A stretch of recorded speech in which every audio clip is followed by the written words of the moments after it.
All right, it's Thursday, December 8th, 2022. I'm Steven Sersky, and this is episode number 36 of my podcast. And today I have another guest with me, Curt Hamilton, hailing from the United States. He's been here in China for a few years.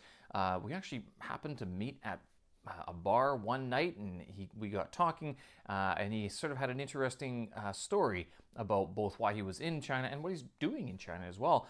So today we talk a lot about his travels around the country, some of the things that he's doing, some of his work as well, and some of the things that he is looking forward to as he leaves China. He is soon to be an ex-expat of China, as he is moving out with his wife across the world to their next adventure. Curt Hamilton is a sports performance coach, and he deals with a lot of athletes here, so I thought it was a good idea to have a bit of a conversation about some nutritional things, some physique, sort of keeping in shape, especially as an expat, and then also, what's it like to live in China? All right, so this is episode number 36 with Curt Hamilton. All right, so Curt Hamilton. Just Curt Hamilton. Curt Hamilton. No S. You've brought beverages. Yeah. What is this that we're having? It's called Sanbianzhou. Sanbianzhou. And you described it as what? It's traditional Chinese medicine that's good for men. So it's made with a series of herbs and baijiu and 3 animal dicks. All right, so let's try this. Dude, I appreciate it. It's a small sipper. Oh, wow. Well, it's not bad. That it burns like baijiu, but it has a bit of flavors in it as well. So. The base is baijiu, so it's basically like infused alcohol. Right. So. Where did you get this? It's kind of a long story, actually, with it. Not too long. I have to give some background for it. Okay. I was living in rural China training one of the Chinese Olympic teams, and I had another American join the team, and he was just super sick of drinking only baijiu and like Qingdao beers everywhere we went. He's like, I just want like a Coke and whiskey or something like that. Right. I was like, oh, I used to live in Beijing, and people used to talk about mixing some brown baijiu with Coke, and it tasted pretty good, so maybe we could try that. So we just went to the store and we started buying all the brown liquors we could see because neither of us could read anything at the time. And eventually, over like a month, we found one that was really good. So there was no bars in this town, so we'd go to this little like arcade and just have some drinks on the weekend and chit chat and drink this. We did that for like a month, and then my girlfriend at the time was FaceTiming me, and she's like, what are you drinking? Like, there's no such thing as brown baijiu, because baijiu translates as white alcohol. That's what I'm thinking, yeah. Yeah, so it's like, yeah, that's a good point. I don't know. like actually have a bottle. Let me go grab it, and you can tell me what it is. So I held it up to her, and she read it, and was like, you're drinking 3 animal dick alcohol. Which animal dicks, do you know? That time, that is a more like mainstream one. You can find it actually in pretty much any little shop in China. Oh, yeah. It's one of the... So it comes in a clear bottle, but it's brown color. And yeah. Did it have a tiger on it or something? Some of them do. Right. They don't have the tiger dick in it. It's usually... it's a tiger paw, I thought. It has... Yeah, the logo for one of them. But it has deer, rabbit, and... I can't remember the other one. Yeah, it's the traditional one. Yeah. But they have like very specific things to it, like the rabbits really breed a lot or whatever, so that's good for men, whatever for all. Do you think it's true? No. But yeah, so anyways, I moved back to Beijing, and I was on vacation one time. I was in Xi'an, in this little rural area where they were having like an open flea market type thing, and I just saw some guy from Tibet, and he had laid out on his table, like I saw it from a block away, 3 animal penises laying there. I was like, this guy's selling ingredients to make your own. So I went over and talked to him. I just literally bought everything he had. And is this where you got it from? The ingredients to make okay. it. And then I brought it home, bought a big jug, bought the arguito, Really? which is like 60%, and like put all the ingredients in, and The arguito, that's the cheap stuff as well. It's pretty cheap, but it's the more standard one for like infusing things with. And it's the strong one. It's like, well, maybe not joking, but it's the one that they joke that you can light yourself on fire with. It's true. It is. I don't think I've met anybody who's actually liked the flavor of arguito, but it also depends what brand you buy and what type, because there are different varieties. Of this is like the nicer one. That's one of the stronger ones too, so it's good for this thing. I guess it's what you're supposed to use for this. I don't know. So then you were making your own Dick Baijiu. Yeah, so I still have like in my house a big jug of this. Yeah, and it's So got like you got to get rid of it because you are leaving soon. a friend is definitely wants it. I was like, when I told some friends we were leaving, my people asked like my wife, they're like, "Oh, what are you doing with like your gemstones and these things? I'll take care of it." And my one friend's like, "What are you doing with your Sambienjo?" He's like, "I'll take care of it. Just tell me what to feed it. I'll take good care of it." I was like, "It's not an animal." So, Right. well, alive, but yeah. So he'll definitely take it. He's one of the few people who like enjoys to drink it. Yeah. Most people just drink it to be funny. Get hammered. Yeah. Well, Yeah. no, I just drink it because I think it's funny and weird. And Where else can you get Yeah. a 3 Dick Baijiu? Like in the States, you can't get it. Canada, you don't get any animal infused alcohol at all. well, That's specifically a Chinese thing. even the one I got here, like the ingredients were like illegally smuggled out of Tibet. Oh, that's and- great to know. Yeah. But you said you were in Xi'an. That must have been the Muslim market or the Uyghur market? That No, night market that they have or something? It was neither of those. I can't remember where it was at. It was a real popular area, not far from the wall. Yeah. I don't know the name, but it wasn't. Yeah, I went to both of those, but it was like just literally like people just had the blankets sitting out on the street Oh, and okay, little yeah, one of tables and those stuff. Yeah. Yeah. So I think I bought from him because you're supposed to. There's these specific mushrooms you're supposed to put in it. I forget the Chinese name, but they're like long, skinny ones that are supposed to give you energy. And then there's specific types of ginseng that go into it, Yeah. like the Western ginseng, the Chinese ginseng, which I think is most of the flavor in it now. But Have you tried a lot of these different ingredients with the different type of medical? Yeah. Baijiu? I like to try a lot of it. Like my wife's dad like has all of his other stuff that he's been making for a long time. But Right. yeah. The one thing it does do is it makes you warm. That would be would there be ginger in there? There's no ginger, but the ginseng definitely. Ginseng, okay, Yeah, definitely heats you up, along with a few of the other things. Like, Well, yeah. this is good for COVID. Yeah. No, you're COVID. You're done with that. I mean, but hopefully it seems for a to be while. going down or going Yeah. around these days. So I it's wonder if this will, everywhere. the current pandemic or the current flu is going to spike the consumption of these things. It could be. I mean, even the team doctor for my Olympic team, when COVID first broke out, he was suggesting some strange things for our team to do. One was to put sesame oil in your nose every day before we What would that do? prevent you from getting COVID, especially in How? the swimming pool. Is this better or worse than the mask? He was, I mean, it's a mask type thing. He was just saying like the main way you get it is through your nose. Yeah. And our athletes were swimming in a pool at the time, and he was worried that it would mix with water, and this prevented something and warmed up your nose to kill the virus. I mean, there's logic to it, but not like any science or anything. I wonder. We'll give it 10 years, and someone in the United States will be like, "Let me tell you what I found out." Yeah. This is an old Chinese tradition. That's because that's typically what happens. They used to also tell, like, jokingly, all the other coaches, well, not jokingly, they believed it, but not for the athletes to do, but to take a shot glass like this size Yeah. of Baijiu and take it and then swish it in your mouth for 30 seconds and then swallow it, and that will kill anything.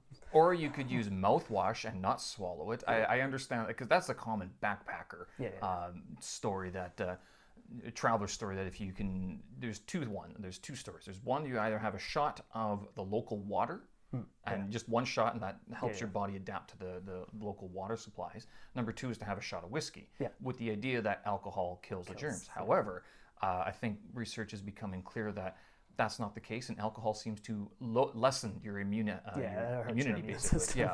It's not helpful at all. So drinking a bottle of scotch is not going to cure you of anything. It'll just make you forget a lot of what's happening. It's good when you have symptoms of something, because then you don't care anymore. Yeah. So you've been in Beijing for how long then? I've been in China almost 4 years. Okay. But I don't know percentagely of what's been in Beijing or not. Like, I've traveled around quite a bit. Well, because you mentioned Xi'an already. You've been I there. wasn't living in Xi'an. Right. I've traveled to like 22 or 3 provinces. I've lived in 4 or 5 places now. Jeez, So, you're all over the place. Yeah, some of it's been vacation. Some of it's with the Olympic teams, the different ones I've been working with. So Yeah. I was working with the ice skating team for a while, and we traveled up north quite a bit, and then did some work up there. And then I switched over to the triathlon team, and they were trying to they were qualified for the Japan Olympics, so they were trying to just match the weather that they expected in Japan during the Olympics. So we just moved around China to like try to match those weather conditions and be near an ocean to swim in. That's good. Do any other teams do that, like around the world? Is that common? Yeah, that's pretty common, especially for specific sports. And here in China, it's a lot of teams have like a summer and winter facility that they switch between for various reasons. So you were with these different teams. Like, how many different teams did you work for? How many different sports? In China, three different sports. Yeah. And so you said ice skating? Ice skating. I mean, I've worked with more. Yeah.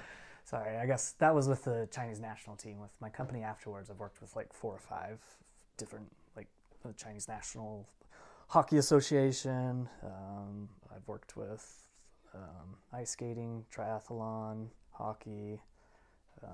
It's not a sport, but it's one of the big UFC fighters worked with here for a while. The girl? Yeah. Really? the lady who's on all the social media channels now. Did she win? Did she ever win? She just won a few weeks ago. Oh, okay. Because she's on Douyin now. I see her. Yeah, she's a great person. Yeah. One of my favorite athletes to work with. Right. So what do you mean that you've lived? But we met in Beijing. You've been here for at least 3 months. I know that. 4 months, 6 months. I've been living back in Beijing for almost a year and a half now, I guess, or so. So out of 4 years in China, you've traveled to more places than most foreigners do. Yeah. So, most Chinese. But how do you live in these different places? It's 4 or 5 months each, or what? Yeah, like so, the places I lived was about usually 4 months on average. Yeah. So yeah. That's I mean, good. I was in Beijing, and then I went to Shandong for a while, and then I went to, and these are pretty rural places there, and then I went to a little tiny island off of Shantou, No idea. Guangzhou area. Okay. Yeah, that was great, and then we moved to Hainan, the worst, a lovely place, but the worst spot to live in. Because of the like the tourism, the amount of people. No tourism, no people. We lived like, if you know where Haikou is in Sanya, Yeah. it's a 3.5-hour drive between there. Right. We lived in the middle of an island. It was 4 hours to get to either of those cities. Oh, 4 hours to any ocean. But the cities that you've lived, so in all the places that you've been to, did they have modern amenities, or were you like living like a local sort of thing? That one, I mean, depends what you mean by modern amenities. I honestly, good electricity. I mean, water is going to be the same around the country, but like lights, of course, internet connections. Yeah. There was no internet in the room, but we had cell phone service just fine. Like that place we were living in, just like a small apartment with like the typical Chinese style toilets and things like that, which Squat toilet? yeah, Really? some of the coaches hated, but I don't know. It's not that big of a deal. Well, yeah. Well, if you have the hip mobility and the hamstring ability to do that, yes, it's not a problem. If you do have issues, then you're like, this is the worst thing ever. Yeah. Get the. Do they have a seat that goes over it for some people? You can buy that. I think you can. And one of the coaches requested that, but I went into one of our female coaches. We were all hanging out in a room, and I went to use her bathroom one day, and I walked in, and she had like 2 big cement blocks and a rope on the door. I was like, what is this? She's like, I have to put my heels up on the bricks and then lower down with the rope. I sympathize. I would do that too. That rope is actually probably a good idea. Yeah. I wonder if they can make one, because whenever I don't have a squat toilet here, because I've always lived in this modern apartment. I've tried squat toilets. I'm like, you know what? There's been other inventions. We can use those instead. But that rope idea sounds like a good idea. Every backpacker's dream. Carry a rope and is it what, toilet paper as well? Yeah. So it sounds like you've lived like a life of basically a traveler or a tourist here in China. For a while, yeah. It was fun for a minute. I got pretty sick of it, to be honest. Like, I just wanted to like have a base, because you can't really make friends in a city like very well, and you can't. I don't know. Who were there a lot of other expats that you met outside of your own team and everything? Ooh. Or are you thinking of meeting local people as well? Local people, yeah.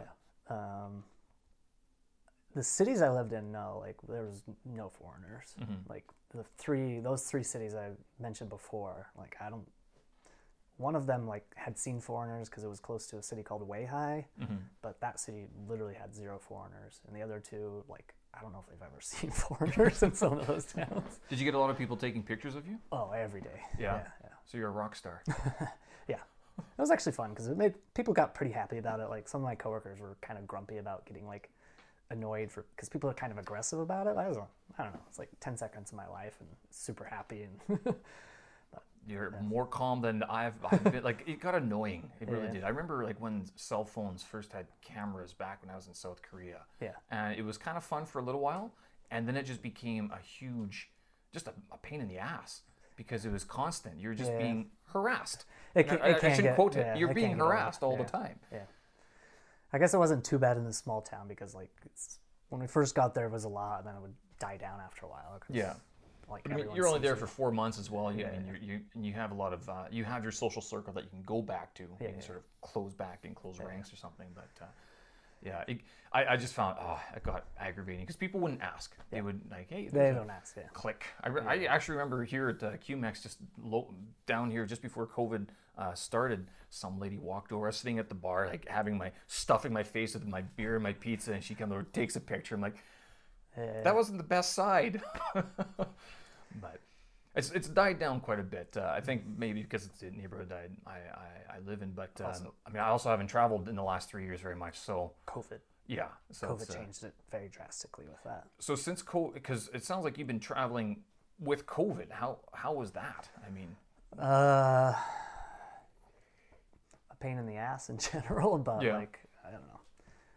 Like, if my wife's with me, who's Chinese, it makes it much easier, but like you still face problems everywhere. Like especially earlier in it, like people just don't want to get in trouble. It's not that they dislike foreigners necessarily, but to them they will get in trouble if they let somebody in that has COVID or there's other issues. You're in big trouble, you're ostracized or whatever, but no one cares if you're overly harsh. So even if the rules all allow it, if some security guard or police or whoever person is just like, no, you can't come in, get out of here. Like it comes off as harsh, but like they're not going to be punished for that, and everyone will just be like, good job. They won't be reprimanded for being excessively like get out of here screaming at you, but if one case gets through, they never hear the end of it sort of thing. So you got to be pretty aggressive at some of those places and just, I'm following the rules, I'm doing everything right. And even then, sometimes they'll just fold their arms and pretend to ignore you, and you just have to keep pushing and yelling. But was there a lot of that when you were traveling, that you had guards who were telling you, no, you can't do that, but you're going, first of all, I have to. Second of all, we can. All the time. Yeah. Like on a trip, it's, I would say like 75% of the trips I took, at some point something came up with that. Yeah. Like at the airport, at the train station, at the hotel, like whatever. So how did you keep calm through all this? I didn't always, but usually, fortunately, like my wife would get pretty angry about it and yell at them. Okay, so she'd take care of my Chinese isn't good enough to like talk to them, but I don't know. I'll also just ignore them and just keep pushing past and use the like timidong and just keep walking and make them try to do something about it. I think I saw this one kid. This was phenomenal. I'd never thought about doing this, but I think as an adult, you can't really get away with this excuse. I was there scanning the QR code, and then this kid just walks right by, and the old man gets after him. He's got to scan the QR code. He's like, I don't have a phone. Yeah. Keeps walking. I've heard some other people do that. That would have been a lot better idea. No problems at all. I've also seen like, I don't usually do this because I don't want to like get screamed at, but like some people just walk past them and like they'll keep yelling at you, but then 10 seconds later they give up and go back to the next person in line. Chinese or foreigner? I've seen both do it. Right. I guess the Chinese can probably have some more inside knowledge of like what they can get around with, because I've noticed that they seem, there's probably outlets like news outlets and WeChat channels that I'm not aware of. Yeah. Like most of my information comes from like expat focus, and there's few English publications that I can use. So I mean, if someone's screaming at me, I don't usually understand, but maybe the Chinese people understand the law a little bit more about what they can and get away with, can and cannot get away with. Yeah, I think that's been one of the biggest struggles in China in general lately, though, is like no one's following laws or rules per se anymore. So you just don't know. You don't know the kickback. Yeah, I mean, even if you're following all the rules and you're up to date, like you don't know how far you can push something, because some security guard or policeman, like they'll overreach all the time, and there's no punishment to them. So like, Yeah, you just again, don't know how far they will take it. it's better for them to be overly harsh than lenient sort of thing. Or I guess in the States, it's more like it's better to be lenient than to be overly harsh. It's completely opposite for That's sure. true. I actually, this is a new appreciation. I never thought of it that way, to tell you the truth. And I've been here for like 8 years. So maybe that'll change the way I travel as well. But so how is your Chinese after 4 years of traveling in the sticks? Not good. Did you ever try? Was it an issue at all? So when I first moved here, I had a 1-year contract with the Olympic team. And my intentions was that will be fun. I'll just come for a year, see how the Olympic teams are here, get some experience, and head back home. Yeah. But I ended up staying much longer and enjoying it. But that initial period, I didn't really try to learn for maybe 6 months. Like, I'm just not here long enough. Like, I picked up some basic words, but that's it. And then when I thought maybe I'll stay a little longer, and especially when I was in more rural China, like, I was like, I need to start learning. So I started studying like every day, listening to podcasts and things like that, and trying to practice, like, because I was living where like maybe I had one coworker usually that was foreign, but sometimes not. So like I was just going to bars and places by myself, and you gotta talk to them a little bit. So it was getting okay for a while, and then I moved to Beijing, moved in with my wife, and she speaks pretty good Chinese. So she tends to translate for me, and like here in Beijing, you just don't need it as much if you're not going to. Well, especially in the area that we live in, very foreigner friendly. Yeah. And it's meant to be that way. We have an international school right across the street. So. Yeah. And I like to go to a lot of the Chinese bars and places like that, but like still like you just don't have to speak that much in Beijing, or other places you do, and so it kind of went downhill. But I've had waves of trying to learn, but to be honest, I'm just not that good at learning languages. Have you learned any other languages? No. No. Yeah. And Chinese is not like a very inviting language. No. It's not one that you wake up and go, I'm going to do this today.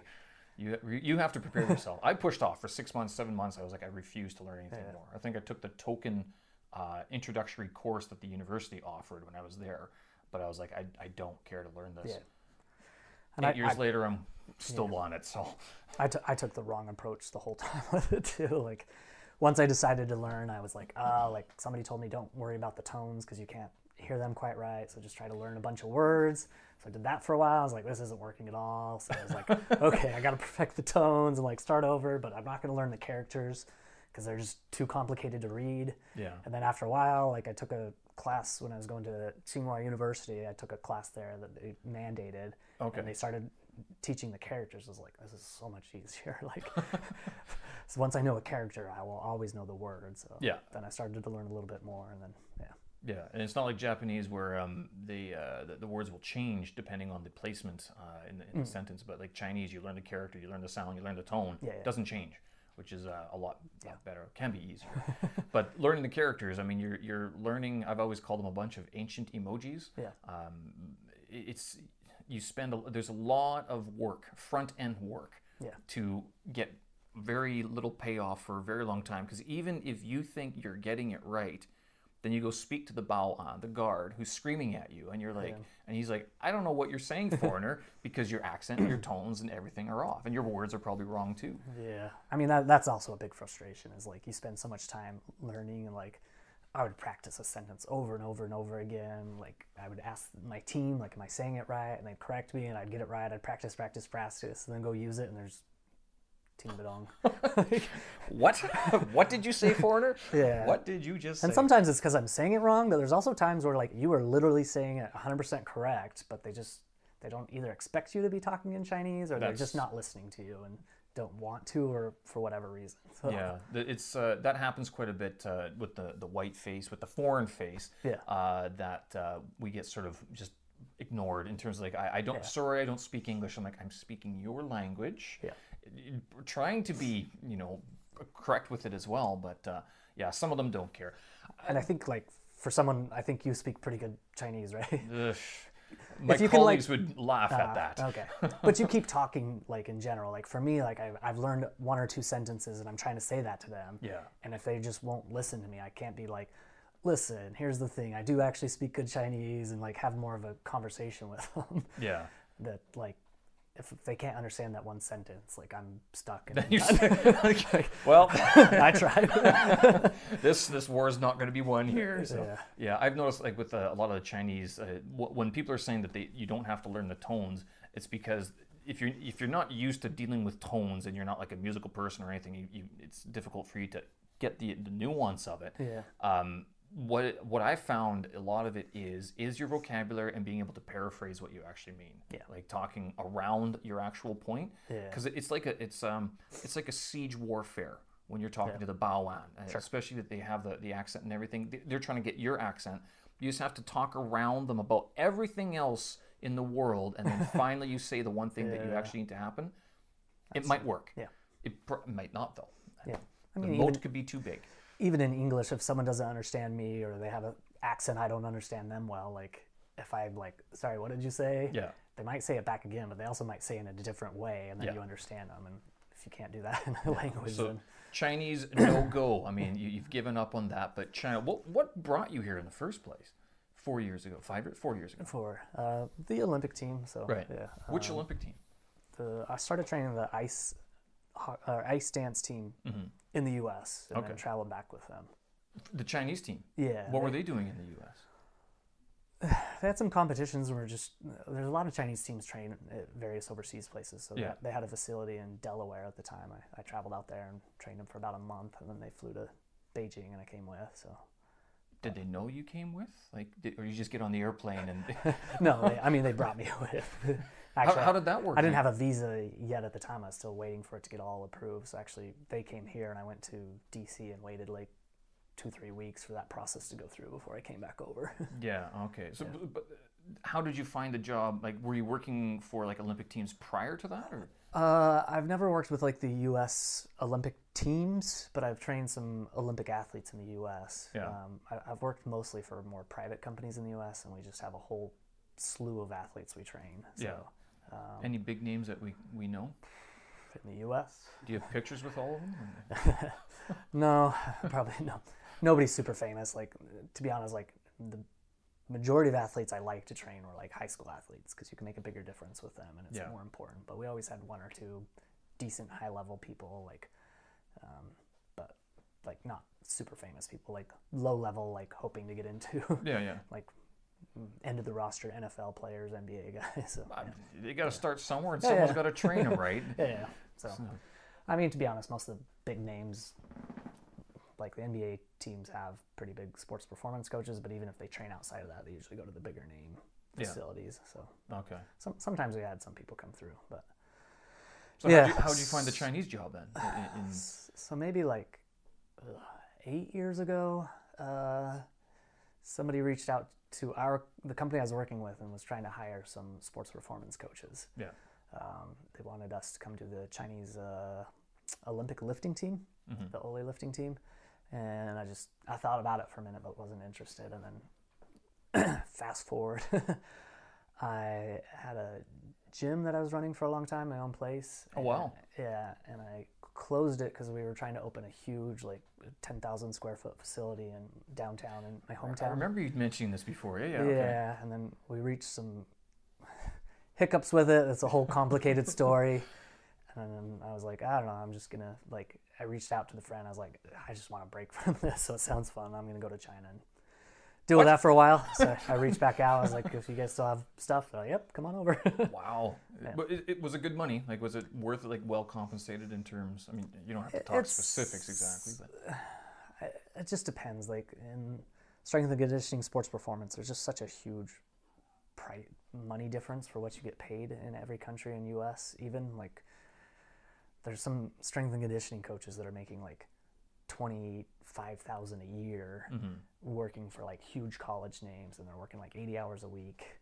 Or you have other guys that are making like $500,000 in the job. Yeah. So it's a big range. So like for me, it was like slight pay decrease to come here, but good experience. Plus they're paying for your housing and food and stuff. Which is pure savings, basically. Yes. Yeah. I'm paying for this. Yeah. And I work from home, and I've made it my company is very annoyed with me. They stop talking about us not paying a stipend.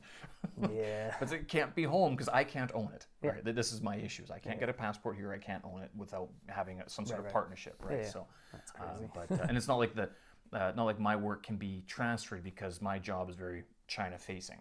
So if I left, then I'd have to find something else. I could find another company to work for, Sure. but it wouldn't be the same thing. So, but was it a good idea though to come to China? You think? Yeah, it was great. I mean, given that you're 1-2 days away from leaving, or when's your flight? Saturday morning. Okay. Yeah. Well, I'm actually going to Shanghai for a few days. That's where my wife's from. So how can you go for a few days? It's Thursday night and your flight's on Saturday. I'm flying to Shanghai on Saturday for 3 days, and then fly. Oh right, okay. Yeah. Here I thought this is maybe you have to go to the airport right after this episode.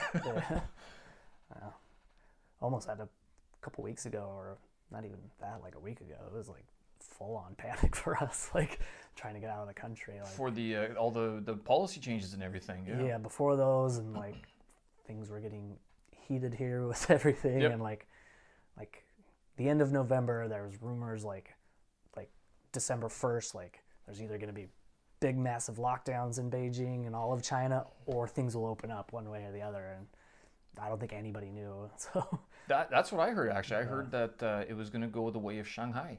That everything was going to be locked down. That was the rumor going through all the WeChat messages and everything. And then next thing you know, you see the COVID tents getting pulled out and everything. You're like, what?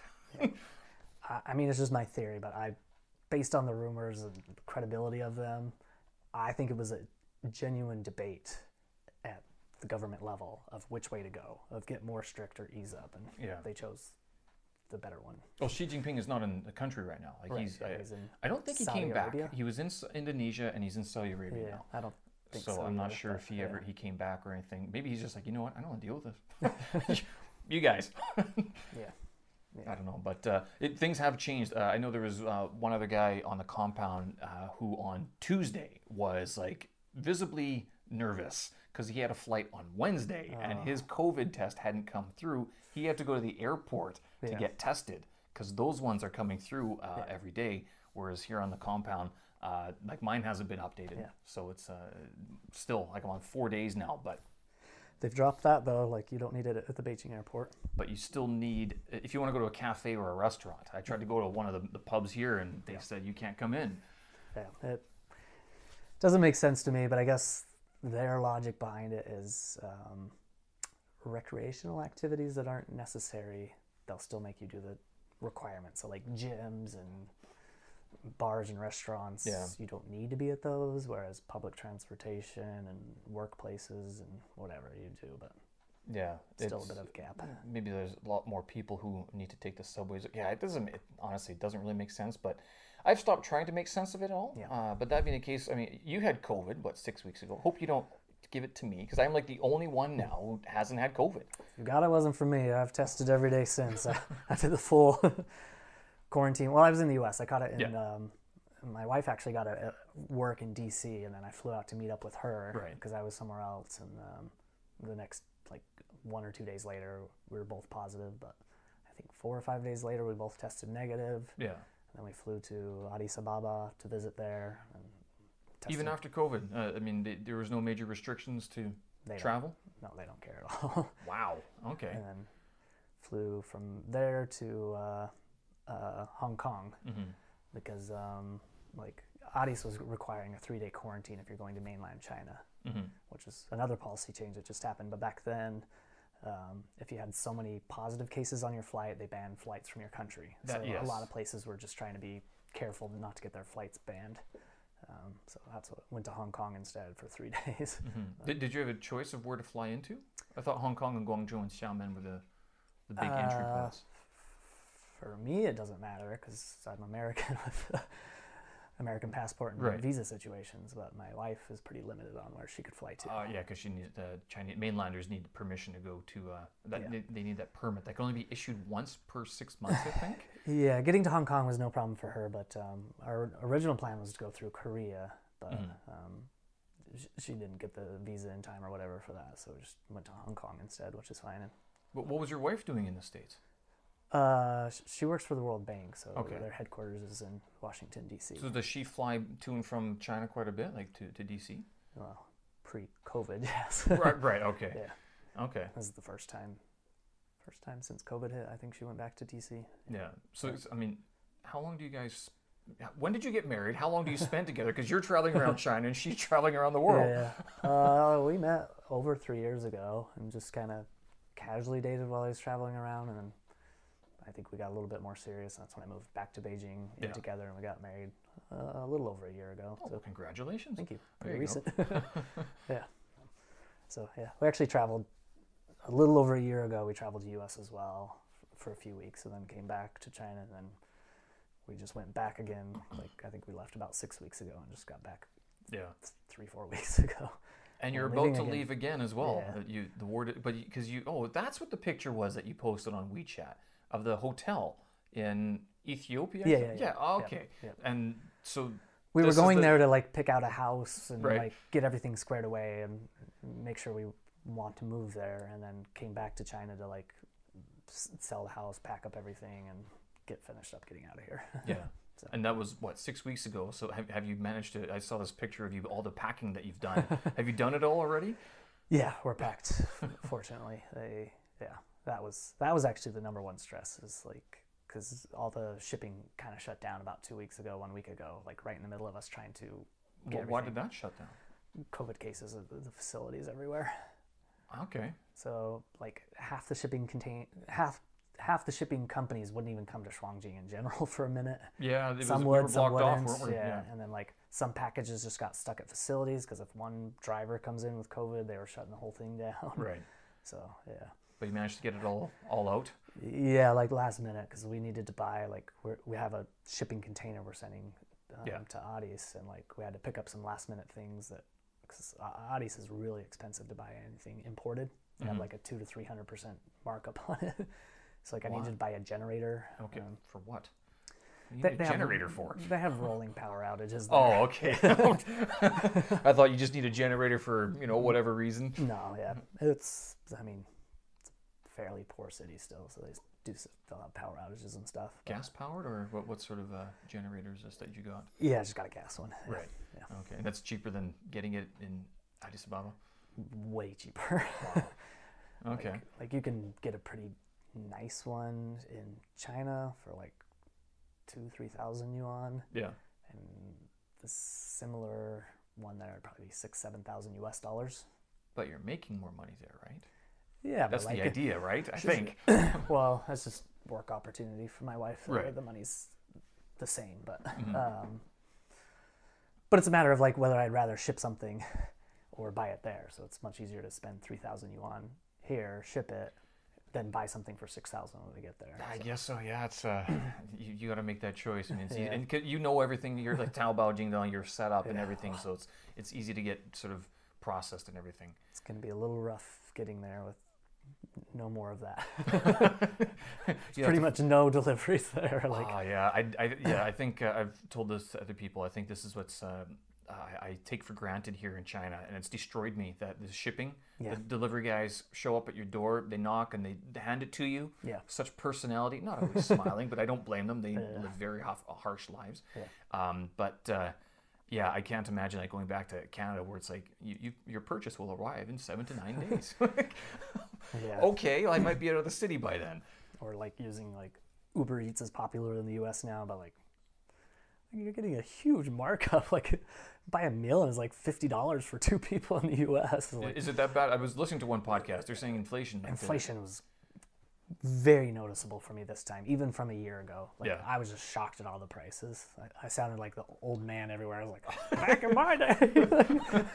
Back in my day, 1 year ago. Yeah. Things jumped up big time. Yeah. What was the biggest, like the products that you saw sort of marked up the most now? I mean, the one that made me most angry was the local taco stand that's by my house that I eat at like every day back in the U.S. And it always was like $1 a taco. Yeah. But it was $2.50 now, and then they made you pay 50 cents for like the toppings, which obviously you're gonna get salsa and whatever on top. So obviously $3 for a taco now. Yeah. That's a 200% increase? 300%. 300% increase. Big jump to me. That is quite a bit. And so that's why a lot of people were complaining about the minimum wage. That didn't jump. I mean, minimum wage stayed the same. No one's getting... Prices got higher. Yeah, prices are all the same still. But here in China, I don't think we've... I know some people have said that inflation has happened here. I have a very steady... Like, I don't buy too many things anymore. Like, I try not to anyway. the food that I buy has sort of stayed the same, I think. Yeah, I mean, in my time here, I've seen like a slow increase in everything, but it's never been like a noticeable jump. Like, yeah. Things just have slowly climbed in general. Like, I don't know. Like the bikes went from like 1 kwai to 1.5 kwai, things like that. Did they? Well, I have a subscription, so I don't know. Yeah, it's not a big deal. Like, it's still just so cheap. I think a lot of like foreign food has made a bit of a jump in here, and like the bars have definitely got more expensive, especially ones catering to Western people or Western styles. But Chinese run or foreign run? both. Yeah. How was Plan B today? Did you know? Is that a big price jump so far? No, but they've always been expensive. Yeah, they have always. And I noticed that what I've noticed is that whenever there's been what seems to be inflation, it's more just another product that seems to be better comes on the market, and they just mark it up like 10 to 15 kwai more. So it's like the craft beer that all of us foreigners love. I mean, it's not your 6 kwai Qingdao or your 10 kwai Yanjing or whatever. It's a 45 kwai pint or like a little sipper glass, and you're like, where's the rest of it, sort of thing. I mean, you walk into like Plan B or whatever bar on the street, and like even just a Qingdao is going to be like 25 or something like that. But that's at the restaurant. If you drive like 10 minutes that way and go to a Chinese restaurant, it's going to be 6-7 kwai for the same beer. Yeah, it's kind of weird, but that's always happened. I think I wonder if that's more like, don't buy this beer, it's so expensive and you shouldn't be drinking this. Drink this other stuff instead. It doesn't matter what you get. Like in bars, like, I mean, I go to Plan B all the time, but yeah, it's going to be expensive there regardless. Yeah. Like even for a while, they opened that new Confidential. Well, not that one's really expensive too. No, they opened a gay bar like 2 hours down. I didn't. What? I didn't know this. Yeah. I mean, that whole street is a gay company. Blue City. That's the one. Blue D, It's the whatever that APP is. Which I didn't realize was because isn't that an American company or is that a Chinese company? It's a Chinese company. Yeah. Right, but I saw the logo for it. I'm like going, is that one? It looks like Twitter logo. I didn't. It didn't literally lived here for so. I did not even clue in. I didn't know for a long time, but the bar opened and we just went in one day and like we were all kind of drunk and like beers were dirt cheap there. Like they were doing 15 kwai for Jing'e beers. Wow. The same beers. Would you trust that? Plan B? Oh yeah, like at the time, things have changed there, but like I actually talked to the owner of the company because he happened to be there, and like he just literally opened that as like a nice place for his employees to go to feel safe or a whatever, gay bar? And be cheap. Yeah. Oh, okay. Yeah. Like just an employee place where it can be cheap drinks for you after work or whatever. Right. So I'm guessing it's like, what do you mean after work? When do they go there? Like after 10 p.m. or after 3 a.m.? I mean, they don't get busy till after 10 p.m., but yeah. But the company's not doing well anymore anyways, but yeah. Well, because they keep on getting shut down, he's made it clear that he's a little bit upset with how things have been. But I mean, he has to follow the regulations. Like, and this is like when I get stopped at these places, when like it's a Chinese place and they say you can't come in. I do have to. You have to understand that they are just following the rules, and it's because if they don't, then there's just more of a shitstorm waiting for them on the other side, sort of thing. Their whole company more or less got shut down by the Chinese government. Really? Yeah, they're not allowed to have new users for their app for various reasons. Yeah. Oh man, yeah, it's been tough. This whole area has been affected, and I know like if you go southeast of here a little bit, there's whole blocks that have just been shuttered, empty buildings, and then I look outside and they're building more, and I'm going, what are you building more stuff for? Like when there's empty blocks just down like a 10-minute bike ride away. So I don't know. Yeah, it's been crazy. But we did start going there more regularly when it was cheap, and that's when last summer when Plan B started doing like buy one get one frees every day to try to drive their prices because people are going over there. It's like, I don't care what kind of bar it is. If I can get the same beer for half the price, I'm gonna go there. Yeah, and they could serve you outside as well. So they had delivery, and I think that's maybe why they got some flack for staying open and everything, is because they were doing takeaway. Yeah. And it was like other places were just being shut down entirely, whereas they were still able to do takeaway. So it was good. I mean, I don't think I started to go to Plan B regularly until like the last year or so. Yeah, last year and a half. Yeah. Because I used to go to Jing'e and Guomao, but then that got locked down. Because if you go to Kerry Center, that got locked down for a while, and it just became a pain in the ass. And like I'd rather just walk over to Plan B instead. So that's crazy. Like how different the businesses got treated in Beijing. Yeah. Like some businesses got targeted so much harder, and some just got left alone for the most part. Some of them, like I guess the foreign companies had to step a little bit more lightly over things, because they do bring in big business and they remit quite a few taxes. So I mean, it's not like the government wants to lose the business. It's just that, I mean, if they're doing that much business, they have to make an example, of course. But the places that are attached to malls had it doubly bad because like Hobson 1, Kerry Center, this QMX over there, like if the mall gets shut down or infected, then they get that sort of knock-on effect sort of thing. So they were getting hit by both sides. It wasn't just them, it was the whole building that was getting shut down. Sometimes it's like arbitrary reasons too, like Beersmith Yeah. got shut down, and then all the other bars in the area got reopened, but they weren't letting them because they have beer in the name. Oh, jeez. So they actually had to change their name for like a month and take the logo off all their stuff. So I didn't know this. So like on Meituan, they were just called like Western food. Oh, there you restaurant. go. Okay. Like, yeah, it was a whole month, and like even like I think it's been a year since they've let the band play there. Even though like other venues close by have DJs and other music happening. There used to be a place across Plan B, I think, that had live music, but that shut down. Yeah. There used to be an archery place as well, closed down. They moved. They moved across the tracks, Yeah. the other side there.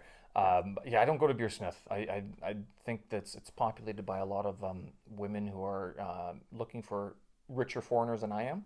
I didn't find the food very good either, but the beer was okay. So I don't like the food per se, but the beer's great, and they do a good happy hour. That's why I like it. Yeah, and they did have a live band. You're right. Like I remember being there probably a year ago on a Saturday night, and it was like, wow, I haven't been in one of these places in a very long time. Yeah. And they were playing all the like the typical foreigner songs. They played Green Day, all your like U2 and stuff like that. So I'm like, wow, I'm such an old man. I haven't heard this in a very long time. Yeah. They do all cover music. It can be fun. Yeah. But, yeah. I don't go out very much anymore, sadly. I mean, I think I was out yesterday. We got kicked out of Slow Boat, so we went down the street down to some French bakery with a Chinese craft beer place attached to it, and so it was like they just served us anyway. Yeah. So we sat there for 8 hours. But yeah, It was like last lockdown 6 months ago. Everyone was just sitting outside of whatever random craft beer places you could get drinks. Yeah, and because a lot of those popped up, they were just holes in the wall that would pour you a pint. You'd pay 25 kwai, keep on going. You could sit outside, but they were like, if you sit outside, we might get shut down tomorrow. Chased away. Yeah. Whatever. But you're leaving this fun and this excitement. You are doing the very rare thing of following your wife out of the country. Yeah. She's not following you. Yeah. So what's happening here? What's the setup? My wife's more, my work's more flexible than hers. Yeah. Yeah. She's a transportation expert for the World Bank. So she's like an engineer who recommends how to handle certain projects for like railways or subway lines and things like that. Right So, on. yeah. So like for her, she kind of has to leave China right now because of the situation with the World Bank. Basically, they're not considering, they only loan money to developing countries to build infrastructure. Right. And they're not considering China a developing country anymore, which in my mind is correct, but it is debatable because technically the GDP per capita puts them as a developing country still. Yeah, but that number has been massaged. I remember, I think it was the first semester, this exact comment, hearing this, like one of my students under his breath is going, China's not developing. Like, it's a developed country. We're still getting money from the IMF and all these places. I was like, Psh, okay. That was he was a smart kid too. I mean, very bright. So, I mean, I kind of took him at his word, but. I mean, the thing that you take with China though is that they have their own banks that are doing the same thing. They're loaning money to developing countries. So like, yes, you don't need it from another one. Right, and you don't need international money. I think that was the big issue, and this is what I think even Trump was getting after people for. He's like, we're basically paying for our competitor to build their infrastructure. Wow, this isn't a good idea. It's actually the other way around though, because the World Bank is making most of its money from China because they're at the highest end, so they charge them the most interest rate. So they're actually, this is one of the few countries they're making good money on. Yeah. So from that side, pulling out's not great, but China's just such a split place because like Beijing's not a developing place, but like you get to rural China and it's really developing. Like it's just farmlands and people are super poor there, and that's still like a good chunk of the population. So. It's substantial, and you've seen this firsthand with all your travels. Yeah. So do you prefer being like Beijing or these small cities? It's debatable, I guess. The two small cities can get kind of boring, especially if it's hard to travel. Like, if it's not close to an airport or somewhere to get in and out, it gets pretty boring pretty fast. Yeah. But you're only there for 4 months. But you don't know if you're going to be there for 4 months, right? Yeah. You don't know how long you're going to be locked down for. You don't know how long you're going to be in this city. Yeah. But it's nice. Like, it's just different. Like, I don't know. Depends on the city, too. Like, if... Like, one of the cities I lived in, the majority of people have, like, their farming hukou citizenship or whatever. Yeah. And it's just completely different because, like, they don't have retirement or whatever, but, like, they're all paid. They all are given a certain section of land, and some of them farm it themselves, but the majority of them are just donating that. Not donating. They're giving that land to a corporation to farm and being paid for it. Yeah, okay. So, So they don't see get a paid lot very of, well, I don't think. It's not great, but it's enough for them to get by, and they don't usually do a lot of other work. So you see a lot of like 20-year-old teenage boys and 20-year-old kids or whatever. Like they're not working. Their parents aren't really working. Just hanging out and drinking and like. Is this why video games are so huge in this country? Yeah. I don't know. I don't play video games anymore. So yeah, those guys. It's just a whole different life, and they don't really care about future per se or whatever. Yeah. Like that's just the life for them. So. I can't do that. I've been very paranoid about the future. Like every day I wake up and go, okay, how am I going to attack the future so they can't do anything? Yeah. And it's not just like them, they. It's like who else? Like and me myself. Like something could happen, being because I on my own sort of thing. But so are you excited about leaving China then for this very different experience that you're going into? I'm ready for a break from China for a minute. Is it because of the lockdowns? Like, because I mean, you basically experienced China through one of its toughest periods. Yeah, I mean, obviously it's much different once COVID hit. It was a completely different country. Yeah. I guess there was a lull for a minute where it started to get back to normal, and then obviously it's been back that way. But yeah, like being restricted on travel. Also just things changed from everyone's mentality. Like people knew. I think everyone knew like what China is and the government is and what they can do, but no one really experienced it. Mm-hmm. And now that fact exists, it's more stressful to people and thinking about it, and even not COVID related. Which parts? Just that, like, at the end of the day, the government can change things, take things away. They have control over what they want in a lot of ways, and that's stressful to people and worrying about future and things like that. So it's just changed people's mind and made it a little more stressful to be here. I understand this criticism, and it's bizarre talking because I get these panicky messages from people overseas, like, "Oh, dude, how you doing? Like, how is everything?" I'm going, "Well, I don't go. If I don't go out, I'm like, what's happening? I don't know." Like, I've been working on podcasts for the last long time, so yeah, it's really hard to talk to people back home about anything here because they just. I can tell them the good or bad, but they just don't understand or experience it. Like people are panicking, worrying about my safety or whatever. I was like, China's a really safe place. Like, yeah. Even with these annoying lockdowns, like I'm not worried about things too much. Like my biggest worry has been having to quarantine at home for a few weeks or something, which sucks, but isn't the end of the world. I think the one of the most offensive things, but wasn't really offensive at all, is the whole. When they have their masks down, they're doing the chin strap, and then they see you and they put the mask up, and they take a U around your location. I'm like, I see it every day. It's a little annoying sometimes, or whatever. But I think that was the one thing that was sort of noticeable over the last couple of years. There was sort of, I remember at the beginning of the COVID pandemic in 2020, there was more of seemingly an anti-foreigner sentiment that went around because the news, and I remember talking to people overseas about this, going, if you hear something about a foreigner has been detected to have COVID, who do you think that is? Like, what's your skin color? What's your religion? And they all said, well, usually it's going to be a white person, right? Like, yeah, these were repatriating Chinese students, right? It was a very different, it was a skewed news item, and I was like, this is very, very disappointing. Yeah, it was very annoying, yeah. And people are super paranoid about it, and brought out a lot of nationalism in China. Yes. And people were very rude for a while, to be honest. They never questioned it. I think that was the issue, is that they was why we're in, and like they just assumed it was, the foreign teacher who was coming back from his travels overseas, his rich travel experience.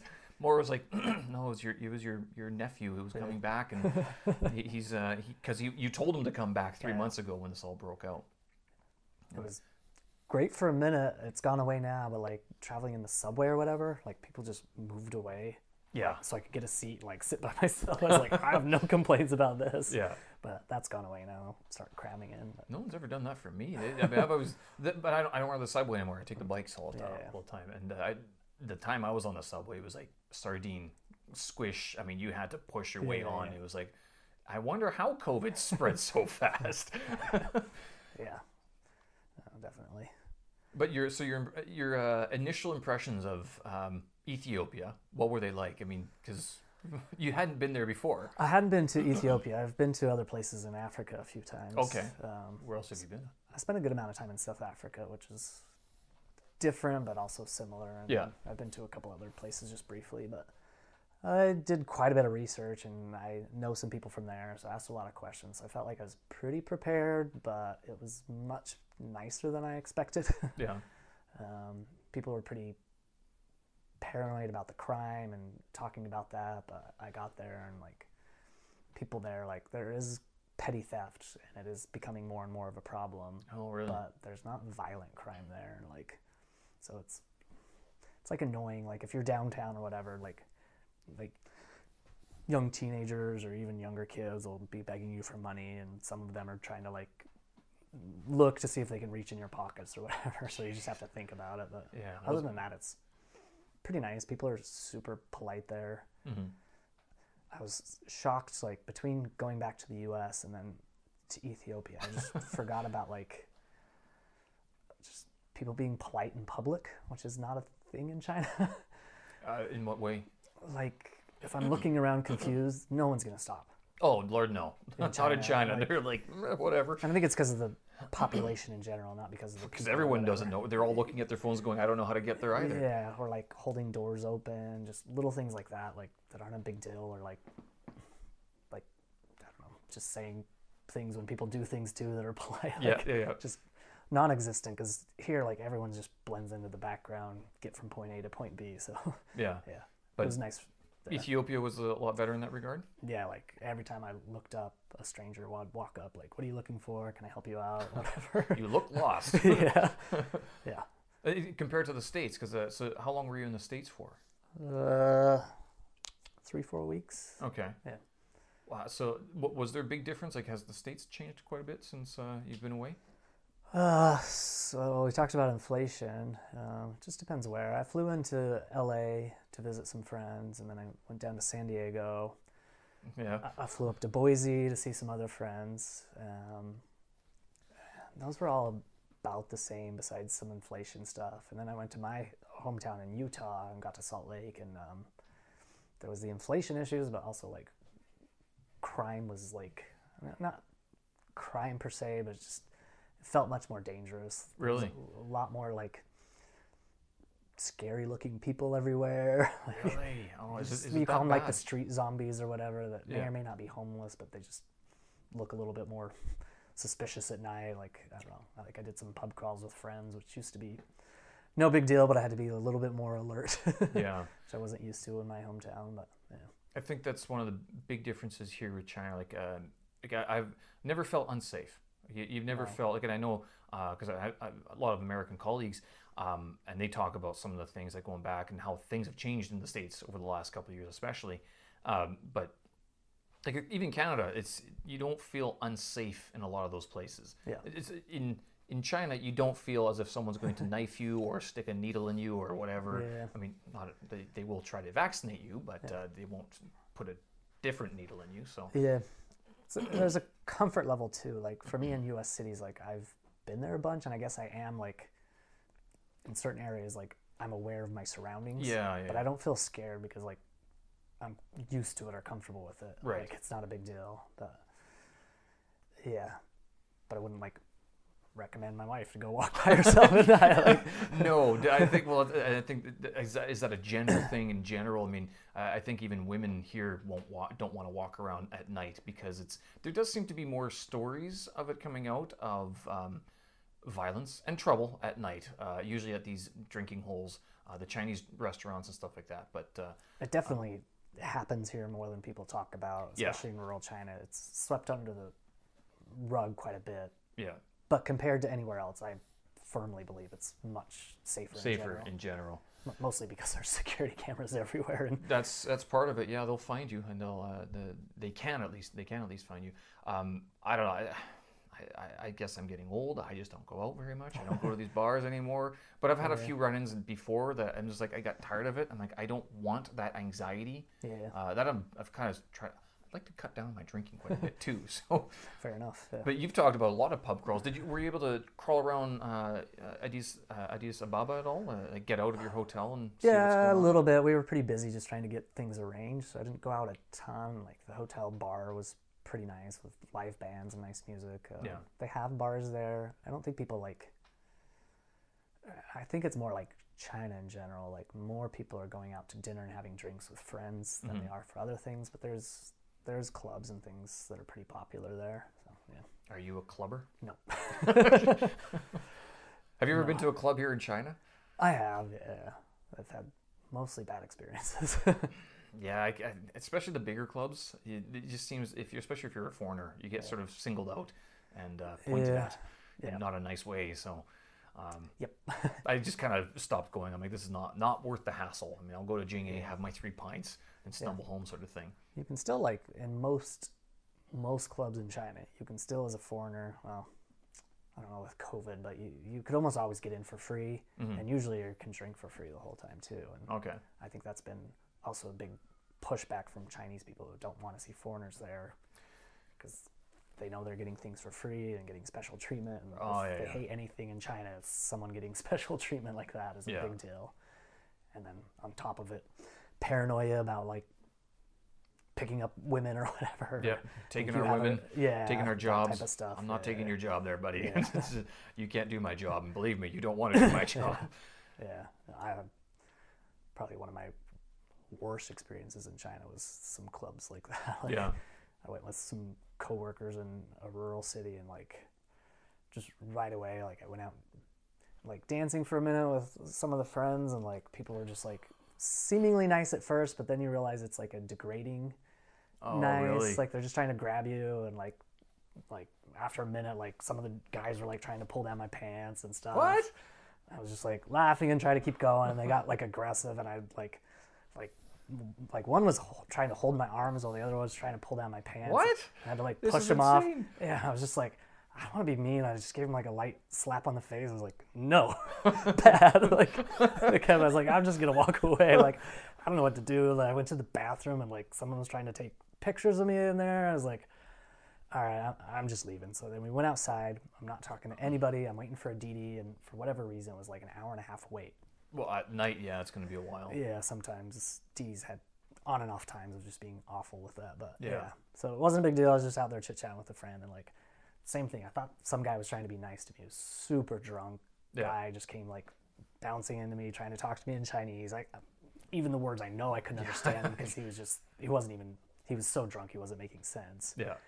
And then he kept pointing at some like teenage girls who were nowhere near us.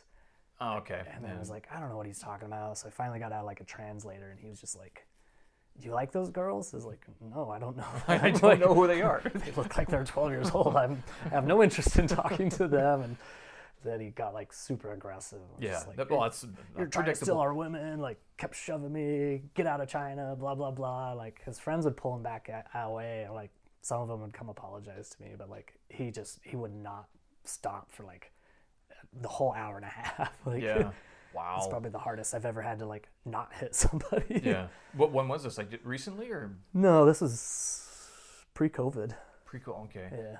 There's one YouTube channel that these guys, I think they finally left, like with their families, that they talked about the change in rural China of the drinking, the intoxication, and the aggressiveness. Yeah. Seem to have changed over the last 10 years. Is it only targeted at foreigners? I don't know, because you see Chinese people getting in fights too. Yeah. But I think if they have another person to blame in the crowd, and you're the one there, it's like you gotta have your wits about you. Yeah. Yeah, definitely have to be a little more worried. And it's also more of, I don't know, the club scene there brings that out a lot more, like, or some of the certain style of bars. But there was like that same town had a brewery. Which one? This was in Shandong. Okay. It was just a local craft brewery. Yeah. But, like, the owner was beyond nice to us. Like, I went in there, found it. I actually couldn't find it. Like, it took us quite a while to find it because it wasn't on the maps properly. But we finally made it there, and he was like, "Oh, I just," like, talking to him, he's like, "I just loved beer, so I bought a place and then ordered a beer Making kit and started making beer, and people like it, and like every customer there like was super polite. They'd like to come over and like they were polite about it. Can we have a drink with you? Cheers. Wanted to ask you questions or whatever. Like everyone was beyond nice there. And they also got hammered drunk, but just, I don't know why. What's the difference? But I don't know. Yeah, I guess I don't go to the many maybe bars. A younger crowd. Yeah, it could be. Could be the stuff. Yeah. It must be age. I don't go to clubs. I've done a lot of that when I was backpacking. Yeah, sure. Yeah. And I'm like, you know what? That's good. You kids have fun. I think I'm done with it. Who knows in the future? I mean, I've been in China for a long time, and I don't have any plans to leave, but I've seen so many other people leaving that it's like I almost get weirded out going, am I missing something here? It has been huge mass exodus. Yeah. Did your wife want to leave, or was it like she didn't want to leave?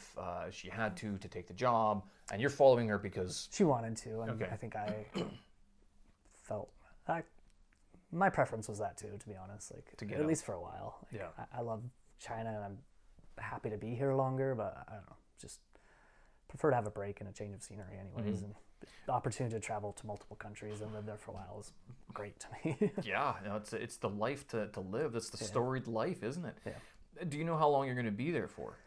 It's a 3-year contract. So okay. At least 3 years. So at least 3 years. Yeah. We can it extend, sounds like your wife moves around quite a bit, though. Will you guys be flying back? Yeah. China, States? Yeah. This is the first time she's with the World Bank. You're either like a country position or an international position. So she's moved from local position here to an international position. Okay. So now the international position, you can only be in a place 3 to 5 years, then you have to move every time. Okay. So that's our plan for at least 6 or 9 years or something like that. So, that sounds fun. Yeah, I'm excited about it. Yeah. So what kind of work are you going to be doing there then? What are you going to actually... I'm still going to work with the same company, and then I'm hoping to reach out to have some contacts with I want to work with their junior Olympic team. They have a facility not far from my house and just do some volunteer work with them. So, yeah. But the company I work for here, most of my work is online with them already, so I'm going to continue with that. Oh, okay. So everything's because of COVID and travel restrictions? No, even before, like we do sports performance and some other stuff, but I do more of the science stuff for them behind the scenes, so like designing, testing, like combine style testing for different athlete groups, and doing the data for that, trying to get the normative data out of the numbers and things like that, and then also designing some like outline type workout things that you can be put into apps, and right. So very, very little that I've done in the last year has been in person necessarily, unless it's like training or something like that, or overseeing testing and stuff. So when you say it's the same company, is it a Chinese-based company, or? Yeah.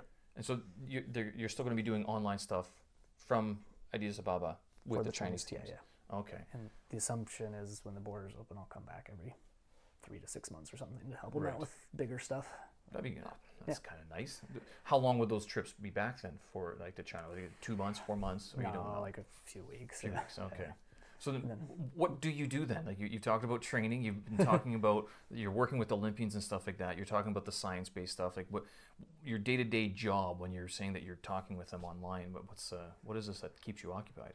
with this position, like before I was doing a lot more coaching, but I also design my own things. This company's trying to be more online and data and science driven. So I do a lot of research with like new techniques and things like that. And I'm also just trying to provide like, for example, we're working with the Beijing Hockey Association, and like I designed a combine style testing where we test them in like 20 different categories for their injury risk and their performance ability. Right.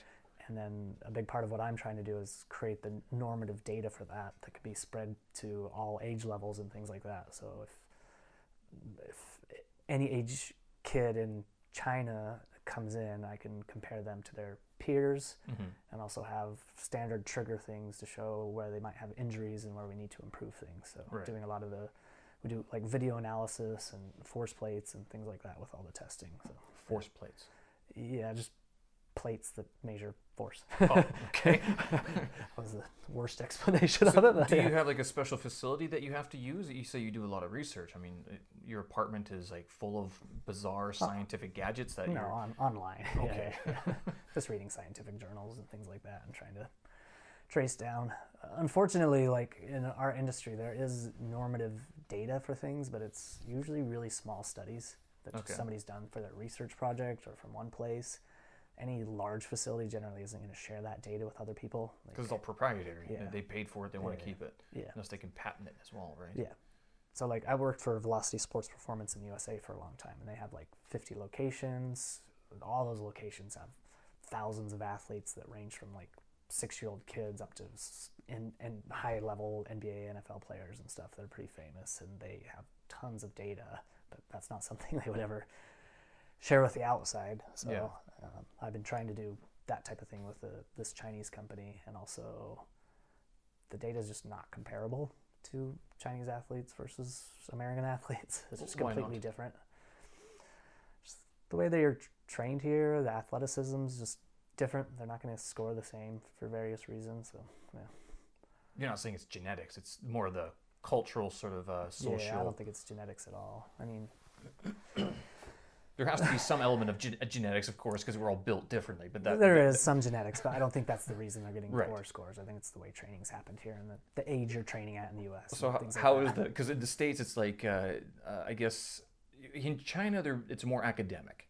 And that if you're going to become a sports athlete, like a professional, then that's what you become a professional in.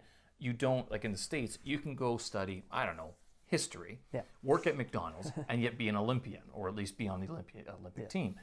You don't do that in China. Like, there's no sort of mixing of lives. Generally speaking, the history of athletes in China has been pulling kids out from a pretty young age, and you take them out of school and you assign them to the provincial team, and the best of those can join the national team later. Yeah. They're paid a little bit of money at some point. They used to be connected more to the military. They've kind of going away from that in the last couple of years. But they're just playing one sport. And for China in general, just has like a concept of like perfection things. So they don't understand like the physical side of it and the balance between things of playing different sports and adding in like what I do, sports performance and things like that. It's just, if you want to be good at something, just go do it over and over and over, and the more you do it, the better you'll be. Yeah. But you're more of the cross training. It's like, in order to become good at that, you should also cross train and do some of the things here to build up the rest of the system as well. For sure. I mean, and that's why China really excels at skill sports. It's like ping pong. Yeah, I've heard this. Great at, but like physical sports like soccer or whatever like that has just been a big struggle for them. But didn't they win the 100-meter men's race? They do with some things, and like even with they have a really good Oli lifting team, the Olympic lifting, which is strength driven, but it's pretty like it's something that can just have like a linear progression to it. I don't know. I've never done strength training. Something that like designs different aspects to things is going to make them struggle more. Yeah. Okay. So like and then also like the mental side of things too, like. Most Chinese athletes don't really think for themselves. Like they're just listening to a coach tell them to do it over and over again. They're training 6 days a week, 8 to 10 hours a day. They're just repetitively doing things. Most of them, like I said, were pulled out of poor families or not educated. Like, so just create some other issues. Right. Yeah, I imagine. So like sprinting 100 meters, you don't need to think, just run fast. But yeah, I guess that's a very simplified look at it. yeah. Well, so then, like, what do you recommend to them? Because are you hitting up like against cultural sort of barriers sometimes, or you're saying no, do this, and they're like, I can't do that. You do with the coaches. If the coach tells the athletes to do it, they'll do it. Like, Yeah. There's no ifs, ands, or buts. But with the coaches, you can run into problems.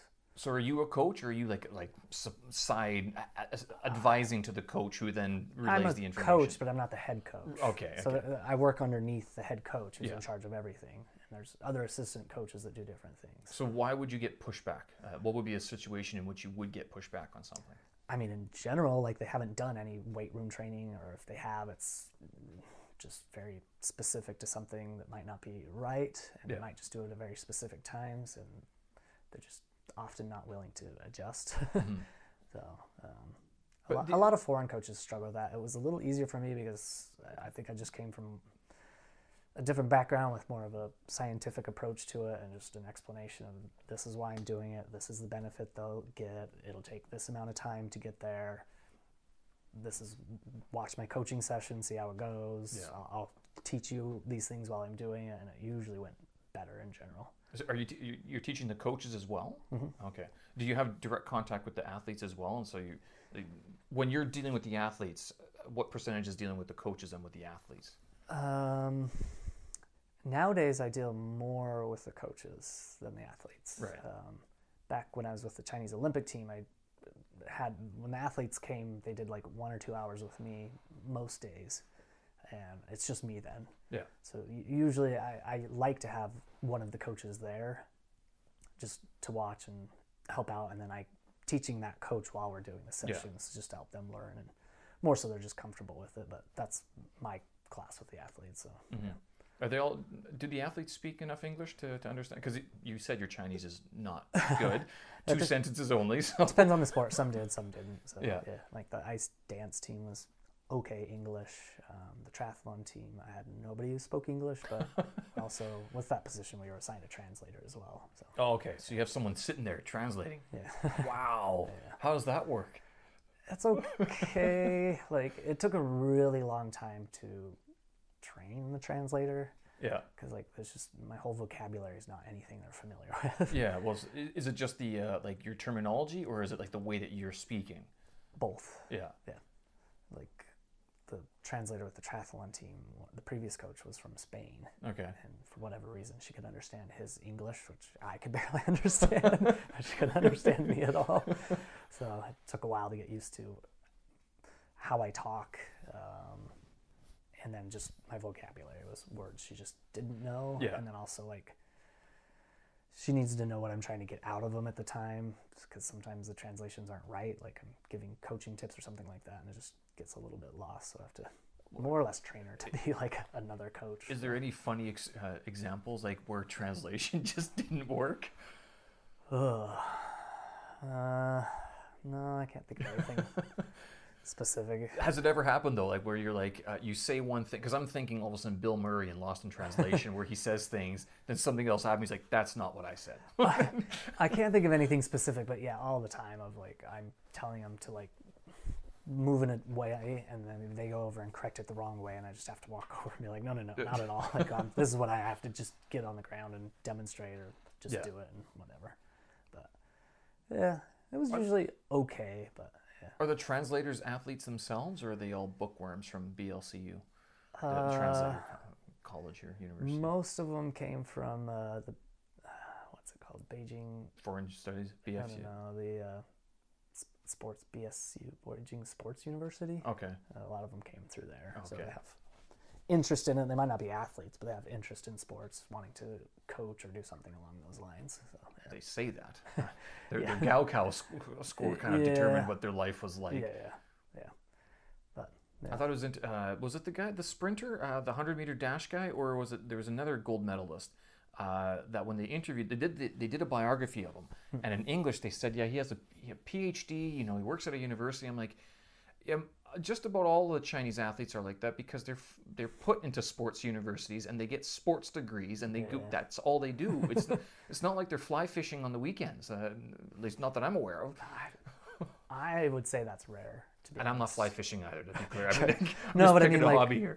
For the athletes, I think it's pretty rare that most of them, like, sometimes they'll go to college after they retire, but they barely have school. Right. Like, all the national teams I worked on and most of the ones that I know, like, they had a class once a week. That's their only education. What was the class? They just went to class? That depends on the team, but yeah, just whatever general schooling for especially the younger kids. For the kids that were older and wanting to qualify for the Olympics, usually the class was just teaching them the basic English terminology for when they're at the Olympics. What else did they need? Listen to stuff, so yeah. Yeah, what else did they need? I don't know. But they didn't pick up very much of that. So you worked for a bunch of different. So when you're saying you're working for the Olympic team and you're working for this agency, does the agency put you in the sport, or do you pick the sport? How does that work in terms of like what who you're working with? I was hired by the Chinese Olympic Committee originally, and so the Chinese Olympic Committee assigned you a team. Sometimes they based it on various things. Sometimes just wherever there was a need at or arbitrary. So, yeah. China was trying 3-4 years ago to put one foreigner on every national team as a sports performance coach. Right. Because they realize they don't know anything about that and don't have any expertise in Really? it. And it was identified as a big weakness for them. So. I'm not surprised, but that's good. I mean, so there's other people like you floating around China. Have they stayed? Are they gone? Or I doubt. Now that the Olympics are over, I guess. I know of one other that's still here. I know a couple that are still here working with teams, but it's pretty rare. Like, I'd say 90% of the people left doing it, right, or more. Is that because the work dried up? Like, China's not focusing it on anymore? No, because of COVID. Oh, wow. Yeah. A lot of them got stuck out of the country, or the teams traveled and just told them they didn't want them to travel with them. Okay. Or whatever stuff. And then on top of that, still today, I don't know the percentage, but most of the national teams are still full lockdown. What? For COVID. What do you mean they're full lockdown? How? Like, not allowed out of the facilities. So they're living their little bubble. I know at least 3 coaches here now that I think about it, that like they have left when their team competes, they get to travel with them, and that's right. it. So they live on a facility that has like a dorm, a cafe, whatever training facilities they need, and that's it. And they're not allowed deliveries, they're not allowed Taobao, food, whatever. Even now? But then that, like, what are some major competitions that are coming up? Like, they'll go to the competitions, but in like a bubble, like they'll still like get in their bus or whatever, wear their masks, try to be as controlled as they can. Once they're at the facilities, they're not allowed outside their hotel rooms when they're not competing. Wow, that's so it's almost like prison? Yeah. I don't know how they did it. To be honest, like most of the people that are left came from poor countries where the salary they're getting paid here is beyond anything they could ever imagine making back home. Yeah. So they're just willing to endure it as long as they can get paid for a while, which makes sense. It's an adventure. Yeah. Are they older or younger than you? Probably younger. Younger, yeah. And you don't have any point of reference at that point. You're kind of like, all right, what else am I going to do? Yeah. Which is, it's a good thing though, to have that sort of ability to be like, I could be there, I could do this. I mean, it's not going to change sort of thing. I still have to work at some point. I honestly don't know how they do it. Like the one guy I was talking to, he doesn't speak Chinese. There's no other foreigners on the team. And he doesn't deal with the team outside of when he coaches, and I think he coaches 6 times a week for 1 hour. Yeah. That's it. Wow. So the rest of his day, he's just doing his own thing. What does he do on his own time though? Do you know? He chats with his wife on the phone, watches movies, plays some video games.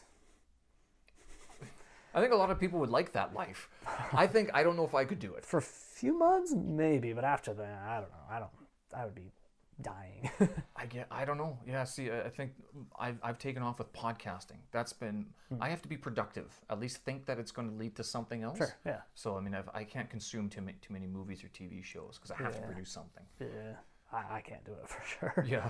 I get stir crazy real fast. I guess. I've been very lucky though. I mean, I'm not going to lie.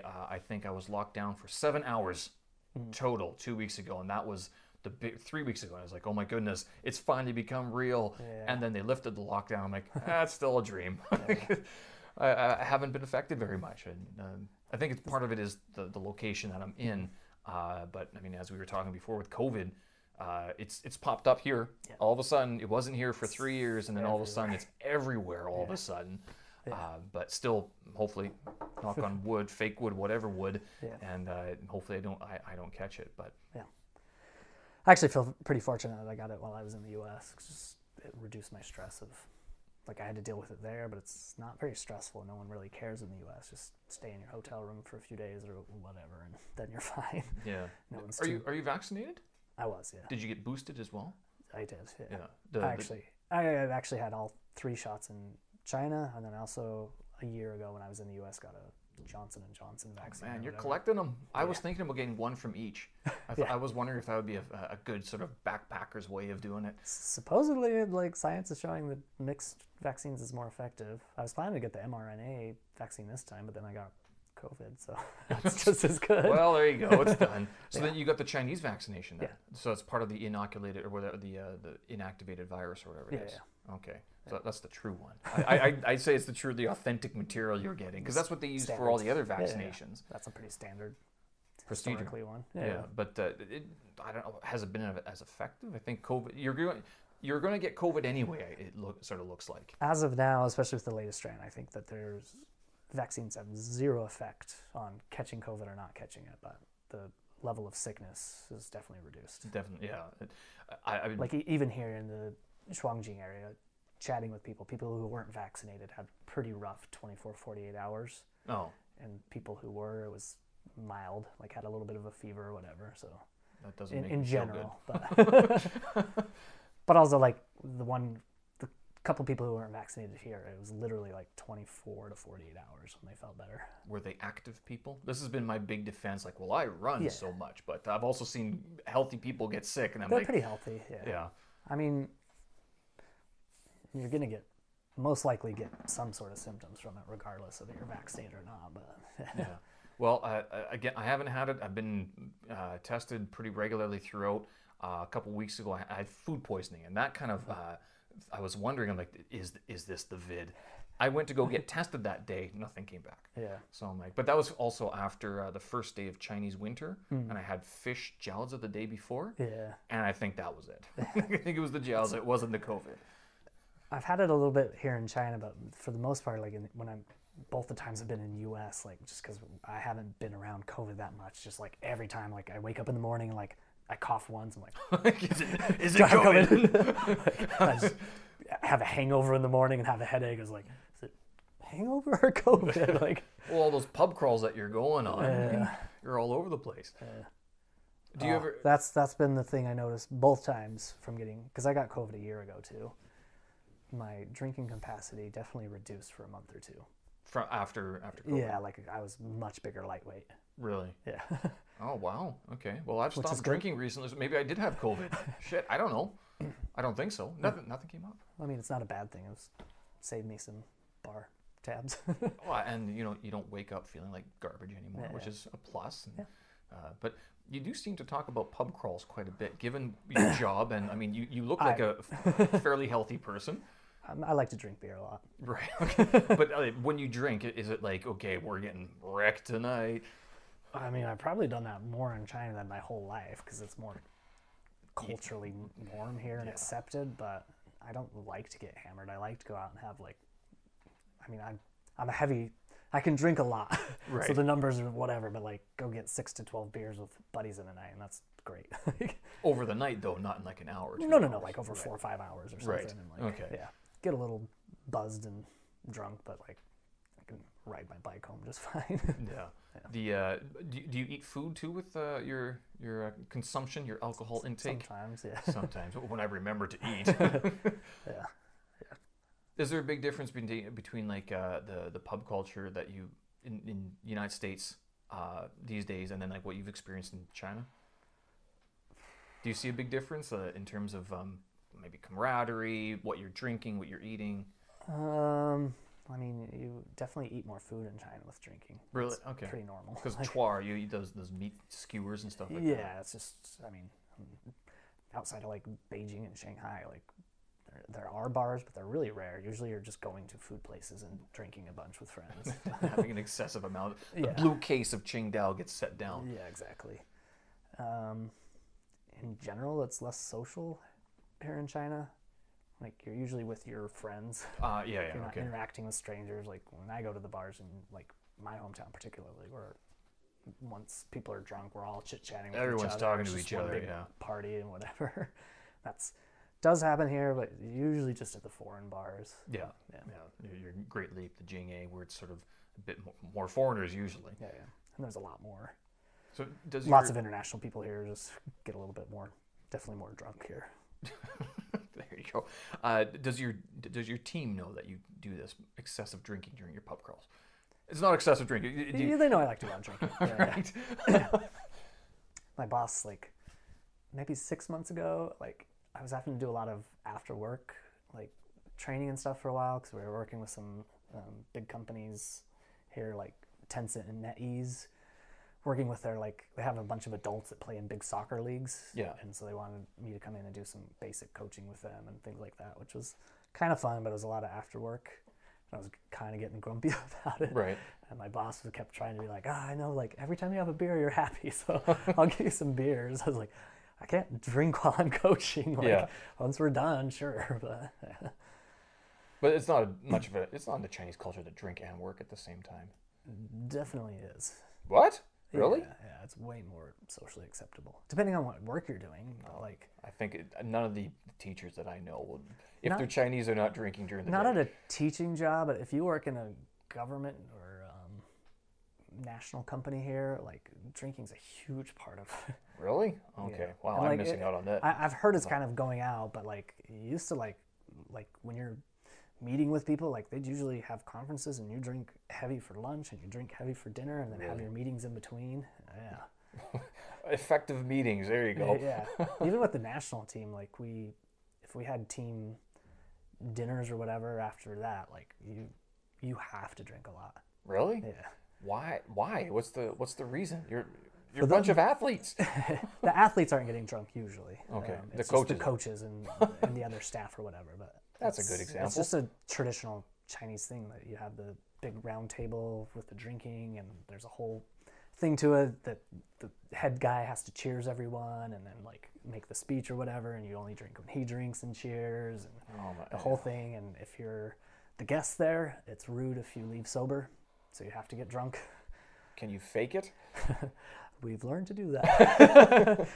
Otherwise, you can't leave. Yeah. Yeah, that's pretty normal. Like, you can, like, just tell them you don't drink, and they will respect that. But if Right. you start drinking, you have to get drunk. Oh, okay. So then you have to be careful with what you say. If you're going to admit to drinking, then you're in. Yeah. If you're not going to be a drinker, then you don't touch the stuff ever. Yeah.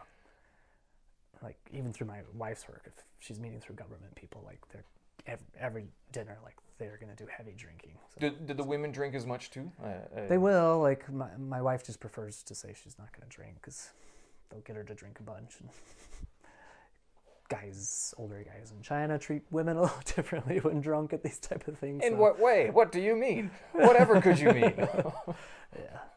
So it's just easier to say you don't drink. Do the women drink though? Like, if they go out with their friends or with, like, fellow female colleagues, would they sort of drink by themselves rather than with the male colleagues?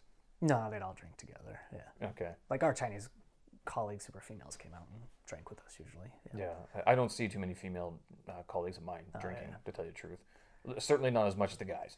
Yeah, they won't drink as much. It just depends where you're at too. Like, if you go to Shandong, like, all the women there are heavy drinkers everywhere.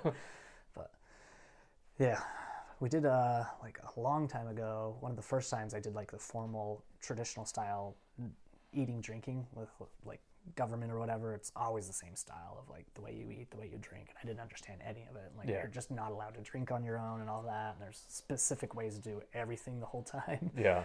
And we didn't know anything about it, like, so, like, the translator kept trying to tell us, like, how to do things we're trying to do or whatever, and they were trying to get us drunk. It was me and another American, and we were just doing shot after shot of baijiu or whatever. goodness.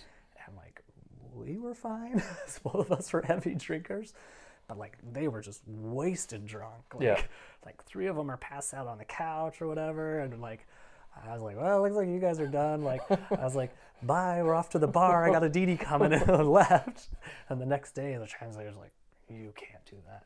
Well, you can't leave like that. You can't tell them you're going to a bar. Oh. Like felt like they failed. Right, okay. So next time, just be like, stumble out of there, go to your hotel room, and then go to the bar. Yeah. Yeah, okay. At least pretend. Did your translator join you, or no? She came out with this, I don't know that time, but she came out with us pretty regularly. Yeah, because she felt like, I have to save these people from themselves. That was it's a whole ordeal with them too, because the teams are pretty insulated. Mm-hmm. Like you stay, like for us, we're staying in a hotel together, but often they have like dormitories or whatever, and like they just do everything together. Yeah. So like it was real weird for them when I got there, and I'm like, I'm going out tonight, and they're like, with who? Like how? Like, we'll come with or whatever. I was like, I don't need to. Like, no. I'm just going to the bar. And they're like, I don't know if that's okay. You need to ask like the leader's permission. I was like, oh, I definitely am not asking anyone's permission. Like, I'm done with work. I can do what I want. I'm an adult. And they're just completely baffled by that for a while, but yeah, they got used to it. Do any of the athletes drink at all? Like, is it something that they do? They do sometimes. Some teams are okay with it, like post-competition, like celebrate and have some drinks sometimes. Even like pretty young athletes, it's okay. Some teams are just super opposed to it. So just which sports would be most opposed to it? It's not the sport; it's the coach. Just their feelings towards it. Yeah. So, yeah. Is that prominent here in China that a lot of them will say, nah, you're not drinking? No, I would say it's most common that the athletes will drink a little bit, but only after competitions when there's a break, not close to it. But do they want athletes to, sneak out and drink sometimes? Yeah, and have drinks in their rooms or whatever. It just depends. I don't know. Do they want to drink though? I mean, is it like a part of their sort of makeup to want to have a beer or something? Because I know in the ESL industry, it's a lot of like the foreigners are like, I need a beer. I want a beer. You know, they do. Like they're pretty like restricted. Like they just don't get to go out at all or do anything, and like they're just. I mean, you're training every day almost. They get one day off to like do stuff, and most of them are pretty physically worn down and tired, and like gets pretty boring because you're just doing the same thing over and over every day. So yeah. So how are you able to keep in shape? I mean, you're relatively skinny. I mean, I got a beer gut that I can't get rid of. I mean, the last few months has been some of the least shape I've ever been. Least amount of working out I've done for a long time. Yeah. With closures and stuff. With the gyms, or yeah, because gyms are closed and I was traveling to US or whatever. But I work out at home most days, but it's not the same. Like really half-ass workout. Like okay. I don't enjoy it. I want some heavier weights and some things to do. But yeah. I haven't been to a gym in China in a very long time. I just went yesterday to Core Fitness for the first time in forever. They just opened today. Okay, yeah. Because a lot of the gyms remain closed. Did the swimming pools finally open? I can't remember. I think as of today they're supposed to be, but pretty much for 6 months now, any basement gym or swimming pool gym's been closed. It's been closed. Crazy. Even though everything else is open around at the gym, that's a cesspool of viruses and bacteria. Oh, well, it is. It is, but I just don't get the basement versus above ground. Like I know they're talking about ventilation, but it's just nonsense. I don't know. I've seen how some of these places look, and you're kind of wondering. You're right. I don't know if the ventilation's so good. That's true. I would almost believe them. I'd be like, I'm going to take your word on this one. The ventilation's probably garbage. I mean, ventilation's garbage in a lot of these places, and they're just dirty in general. Like, the gyms here aren't usually well taken care of. What's so you said Core Fitness? Is there a specific gym that you'd like to go to, or that's are there other? Okay. Yeah, that's probably the only gym in Beijing I like. Really? Most of them are just like machines and that type of stuff, and I don't want to do that. I just need like free weights and open platforms. That's one of the few places that have that. The space to actually move and be able to drop stuff. Yeah. See, I can't drop stuff. Like I have my kettlebells over there, but it's like I can't drop them. Yeah. So I either take them outside, which requires me carrying them outside, which is a pain, and it's winter now, so it gets a little bit cold. But it's nice to have that place to actually make a mistake. Yeah. That place it's cheap price too. Just open facility there, and the staff's pretty decent. Yeah. What's your home workout like? Depends what equipment I have. Is a big, but you said like so at home you're doing half-ass workouts. What's your workout at the gym like? I mostly do powerlifting. Okay. That's what I prefer to do. So like Okay. just heavy deadlifts, heavy bench press, squats, and then I do auxiliary exercises in between. So what's your deadlift now? Before I was like around 200 kilos. Now it's probably like half that. Wow. Yeah. How'd you get up to 200 kilos? Was that like at one time you were able to do it, or? Yeah, that's like a single rep. Right, PR. okay. Oh, my PR is like 210 or something, but yeah, I think I was doing like 195, 200. That's a small vehicle. Not too long ago. Yeah. I doubt I could do. I don't know what I could do right now. Yeah, I think I topped out at 170 kilos 5 years ago. That's all. Yeah, that was heavy. Yeah. That was really heavy, and I was like, yeah, that's a lot of weight, and I don't think I'm going to lift that again. Yeah, I haven't deadlifted in 2 months. I did it today. I think I did 25s on each side, and then I threw on some 20s, so that's 90, 110. I was doing did 3 sets of 12. I was like, I'm not going to go heavier today. Like, just ease into it. What's your bench now? My bench has dropped off big time. I have no idea what I would bench right now. Are you benching your body weight at all? Oh, yeah, that should be fine. But yeah. I don't think I could anymore because I don't work those muscles. I Yeah. just do mostly endurance, like kettlebells and stuff like that. Yeah. Full body workouts, transverse plane or whatever they call it. Yeah. All the influencer type of workouts that they have out there. Yeah. I bet it would be like 80 kilos right now, my bench, which is not great, but It's respectable. That's enough. yeah. Do you talk a lot about health and eating and sort of taking care of your body with your athletes and the coaches a lot?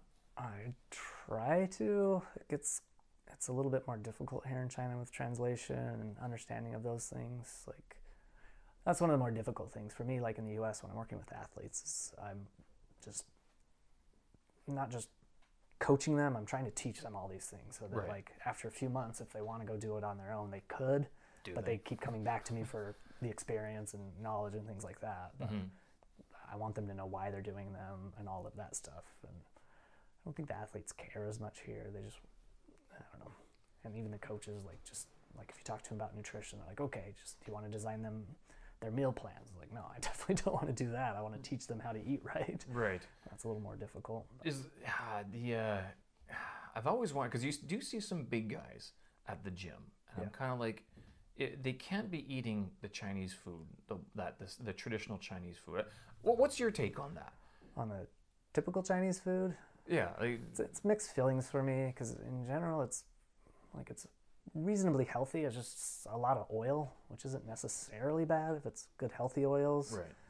A little bit high in fat, but like Chinese compared to Western diet, there's way more vegetables and fruits that are eaten on a regular basis. In Chinese food. Yeah. Like But soaked in oil. Yeah. Right. That's Okay. the downside. But So- every meal you have, there's always a couple vegetables Yeah. included, which is not as common in at least U.S. for most people. I guess I think of the Chinese breakfast. That's like the one that I like to have. Like with the baozi, the youtiao is like pure fat. Yeah. But like the baozi, you can get the meat kind, or you can get the vegetables, and even that soup that they have, that seaweed soup or whatever it is. I mean, like you'd never see that in Canada. Just wouldn't be there. No vegetables before noon, basically. Yeah, I think overall it's not bad in China, like on average, but it's really hard to get that extra level of healthiness. It just doesn't exist. But for like an athlete, What would the extra level be though? like reducing some of the fat, getting more whole source foods and things like that. Generally getting those type of ingredients ends up being pretty expensive. But a lot of people cook at home too and try to use less oil and just get more basic with that. Like even here, like the gym I go to, there's tons of bodybuilders and there's some pretty big dudes there. Yeah. And I know from some of them, they're doing like more the U.S. bodybuilder style eating, where they're eating like chicken, broccoli, rice, and tons of it. There's also like a ton of steroid use here. So So this has been the big criticism, and I've seen this cross WeChat before about there were some foreigners being called racist because they were saying that steroid use is prevalent in Chinese sports, and the Chinese were sort of fighting back and saying, well, that's racist. You can't say, Chinese people don't need steroids. I'm going, I don't know. I look at their physique and go, that's all that. You're very cut for, and I know the Chinese food. I'm going, something's not matching up here. My experience is that at the highest level, it doesn't exist. But it also could be... No steroids. Yeah, it could be hidden from me. I don't know. But Right. it just doesn't seem like it is. And their physical abilities don't make it seem like they're using that type of stuff. And Right. they do have some testing with it. They might be using some other things in that. But at the casual level, like if you go to X gym right here, I would say 50% or more of the guys are on steroids. Really? What kind of steroids are they using? I don't know the names. Like I'm not super expert, but like you can buy them on Taobao. Yeah, you can buy everything on Taobao. Yeah. I know, and this is also another criticism of China for not doing more work to police the use. Like fentanyl is a huge problem in Canada and the United States as well, and that's because like those ingredients can be purchased bulk through Taobao, and they can be repackaged once you buy them. It's not like they are not aware of it. It's just that policing it is very difficult. I think it's impossible with the size of Taobao and the number of sellers. Like you just can't. Like there are lots of illegal things that you just can't put that name into it. But like if you're buying it from them regularly, you can get it. Like and if you know who to talk to, because the people at the gym will have someone will know something. Yeah. Yeah. I don't know. Have you ever used like performance enhancers or anything? Nope. Creatine at all? I take supplements, like if you consider that, I take... I don't know. I like creatine, yeah. Do you think in 10, 15, 20 years, creatine is going to be labeled one of these like steroids? Like have that same sort of bad rep? No, creatine's like one of the most researched supplements there is. And that's what I hear, but so steroids, wasn't it? It's been around so long, like I don't know. We'll see. I mean, it's also... I guess steroids are too, but natural occurring in the body and things like that. So yes, they are, aren't they? I don't even like taking creatine, and I guess there's a limitation to how big you can get if you don't take things like creatine or whatever. Are there different types of creatine? There's different forms of it, yeah. Okay, so what's the one that most people would be using? Just the monohydrate creatine is most common, which is proven effective, but there's all sorts of these complex ones. With the mono ones, you're supposed to do like a loading phase and all of this, but there's ones that you can just take daily that are a little bit more simple, but that's too much thinking for me. Yeah. I can't do that. I personally I used to make my own like pre-workout with various supplements that were like well researched and I like. I don't do that here in China because it's too difficult. Because your Chinese isn't at that level? Because I imagine Taobao could be... Oh, it's much easier to do that through that, but it's just a pain for me to track down those ingredients. Also a little bit more laziness these days, to be honest. Yeah. But I always take like some type of pre-workout. Right. So pre-workout, what would that be? It's just literally that, a supplement pre-workout that like there's different brands. Like I get one, I usually like to have creatine, caffeine, BCAAs are kind of my go-to things I like to have. Yeah. But really, for me, it's not that it's needed or helps me per se, it's the motivation. So you take your pre-workout and it's like, now it's time to work out. Yeah. Like, otherwise, I just get itchy skin and energy for no reason. Like it's an easy way. If I'm sitting at home and I'm like, I don't know if I want to go to the gym, like I go take that workout. I'm like, okay, I have to go now. Right. So it's like a trigger almost. Yeah. Do BCAAs work out? I've read some conflicting research about this, whether or not. I guess it depends on what you're doing with them as well. Because if you're a casual workout or a workout person, it gives you more energy. Like it's the only, it's in your muscle creating energy there. So how much it is maybe debatable, but it definitely does something there. So yeah. Would you recommend most people take it, or when you talk to commoners like me? To me, what I recommend to most athletes and even most regular people is that your best option is to get food as close to the source as you can and try to get all your basic needs out of that. Right. If for some reason your life schedule's too busy or whatever and you can't get that, then you should supplement. Right. Which supplements, or does it matter? Just like getting enough protein and things like that, or BCAAs or things like that, and then caffeine and creatine, if you like them, are pretty well proven to do something. I can't live without caffeine. Yeah. It's not going to happen. And some people don't like caffeine, but it's been fairly proven or whatever. So yeah. I know it's one of those things that people call it a drug. I'm like, you're not calling that a drug, first of all. Second of all, it's like it's doing X and Y to your body. I'm like, yes, it also makes me a better person. Like, yeah, I like my creatine. Yeah, it's one of those drugs, safe drugs or whatever it is. But as long as you're not excessively taking it, it's been pretty okay.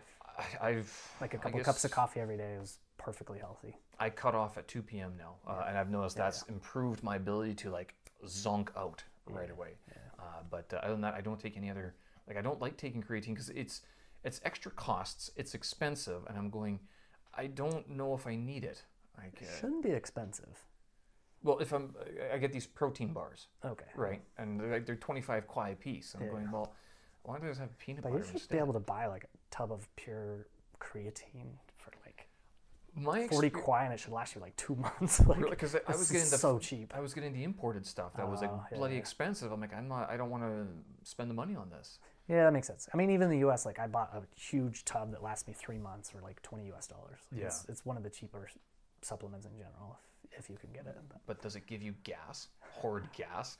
You can always tell when there's a bunch of bodybuilders around. You're like, phew. That's a whole variety of things. It doesn't give that to me, but it does because it makes you retain water. Yeah. For like 1 or 2 hours, and then you just have to pee a whole bunch after that. Okay. Yeah. So that's like.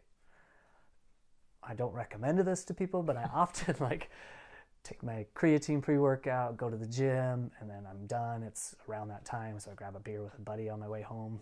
Wow, okay. One of the worst combos for pee. Right.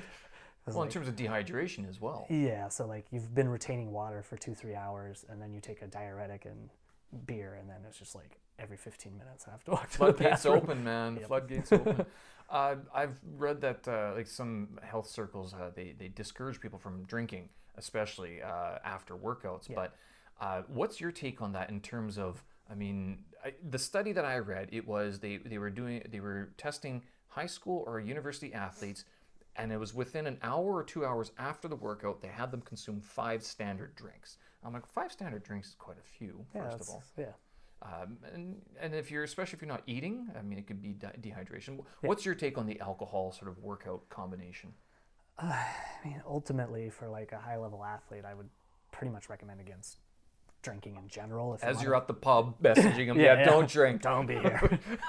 If you want to be at the highest level. If not, then like, to me, I think studies in general have kind of shown like it's actually fairly healthy if you're drinking 1 or 2 drinks a day.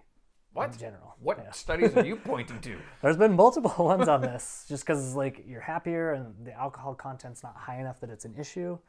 And like post-workout, I think the best thing you can get is about 20 grams of carbohydrates and 20 grams of protein.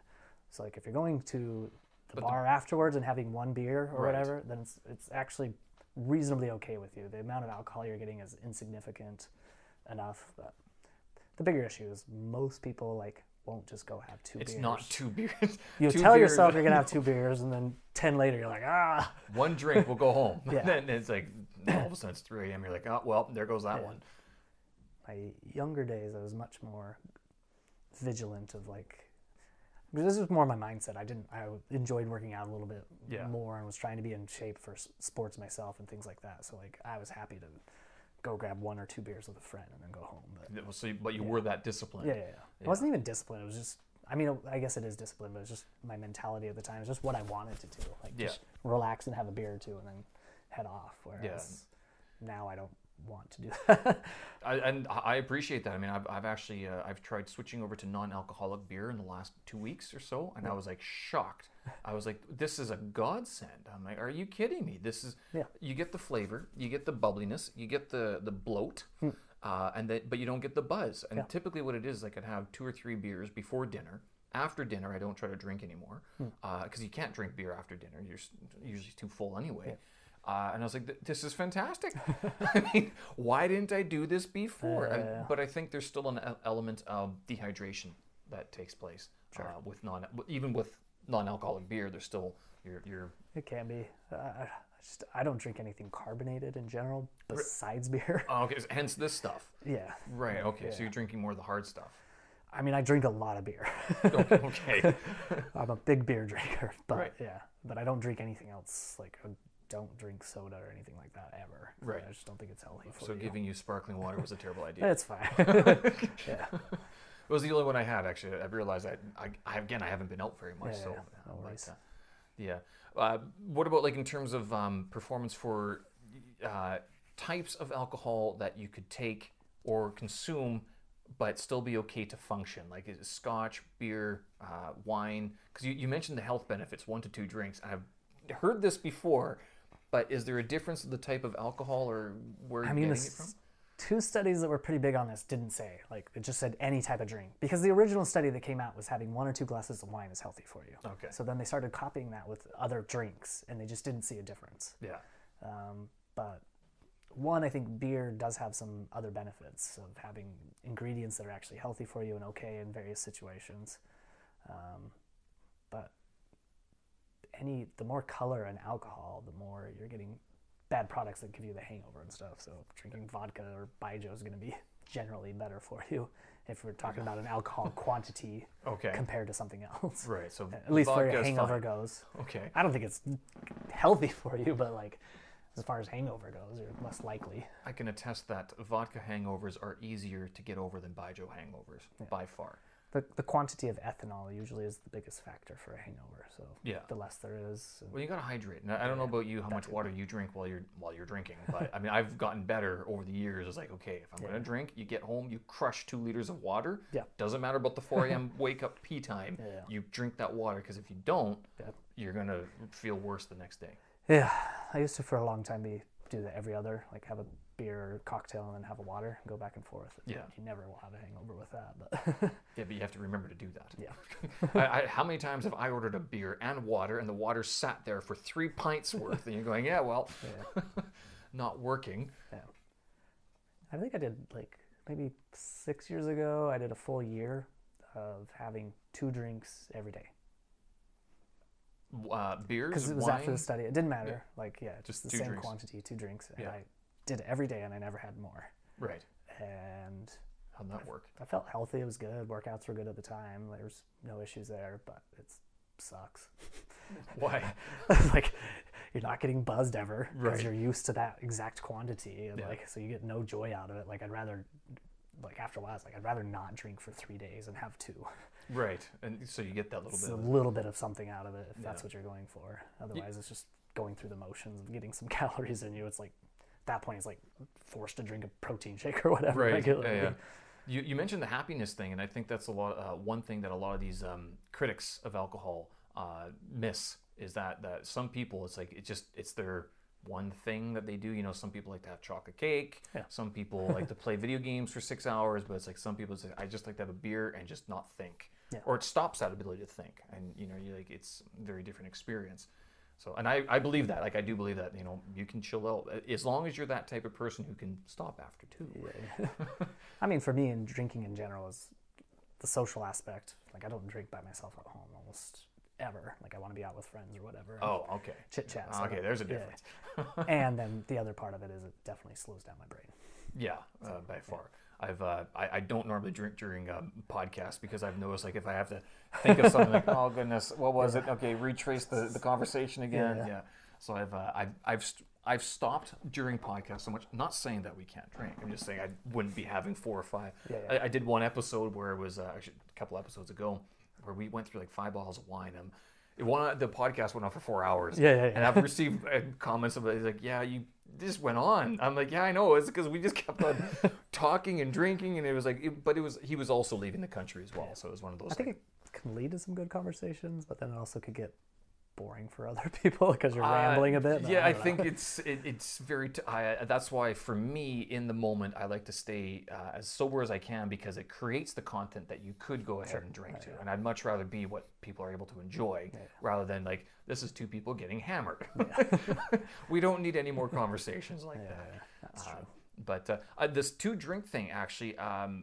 I don't know, was it Racing Weight is a book that I used to work with this triathlete, and he's an older guy, 60 or something like that. Yeah. And he introduced this to me. He gave me this card. He did this presentation at work one time because we used to travel quite a bit, and it was phenomenal that he was able to break it down for a traveler's itinerary. A traveler's sort of you're living in hotels, you know when you could get food, but you don't know what type of food you're going to be able to get all the time. And you mentioned that the Chinese food always has vegetables. So they always do have some vegetables that you can get. And you get this card derived from this book, and it was cut in two. There was an upper line and a lower line. Upper line was like all your vegetables, fruits, and stuff like that. You'd score yourself 1 point per serving that you had. Under that was like your processed meats, your bacons, your even cheese, or dairy products were on the bottom. And it just made, it was like a light bulb moment. I was like, holy shit, this guy, he's not an old guy, he's skinny, does triathlons and everything. I'm like, proper respect to you that you're able to do this.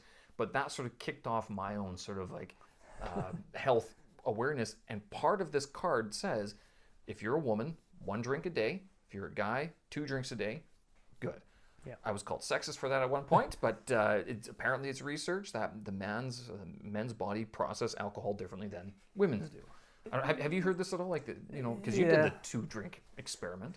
I mean, there's 2 sides to it. One, generally speaking, men have a little bit faster metabolism, so you'll burn through that faster. And secondarily, physically, men are bigger than women on average, and that's more of a body size thing in general too. Makes a big difference, and not necessarily like your weight, but just your overall body size, not necessarily how fat you are.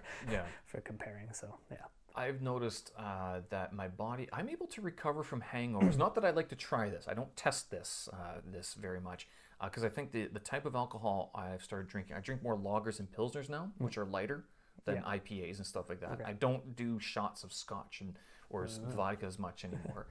But with eating raw vegetables, I think that has become, it's one of the, and if I go for a run after a night of drinking, I find I'm able to recover a lot better, a lot quicker. I agree. The food you eat definitely has a big influence. If you're eating those healthy things, I think it helps with that. Also, just back to the metabolism.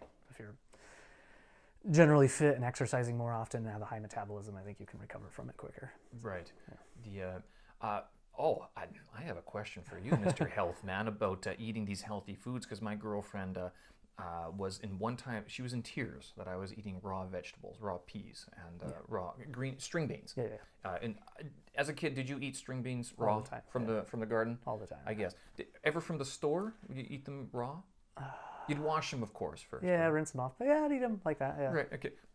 This was a point of horrible contention. She was like, "You will die." I'm like, "What the hell are you talking about?"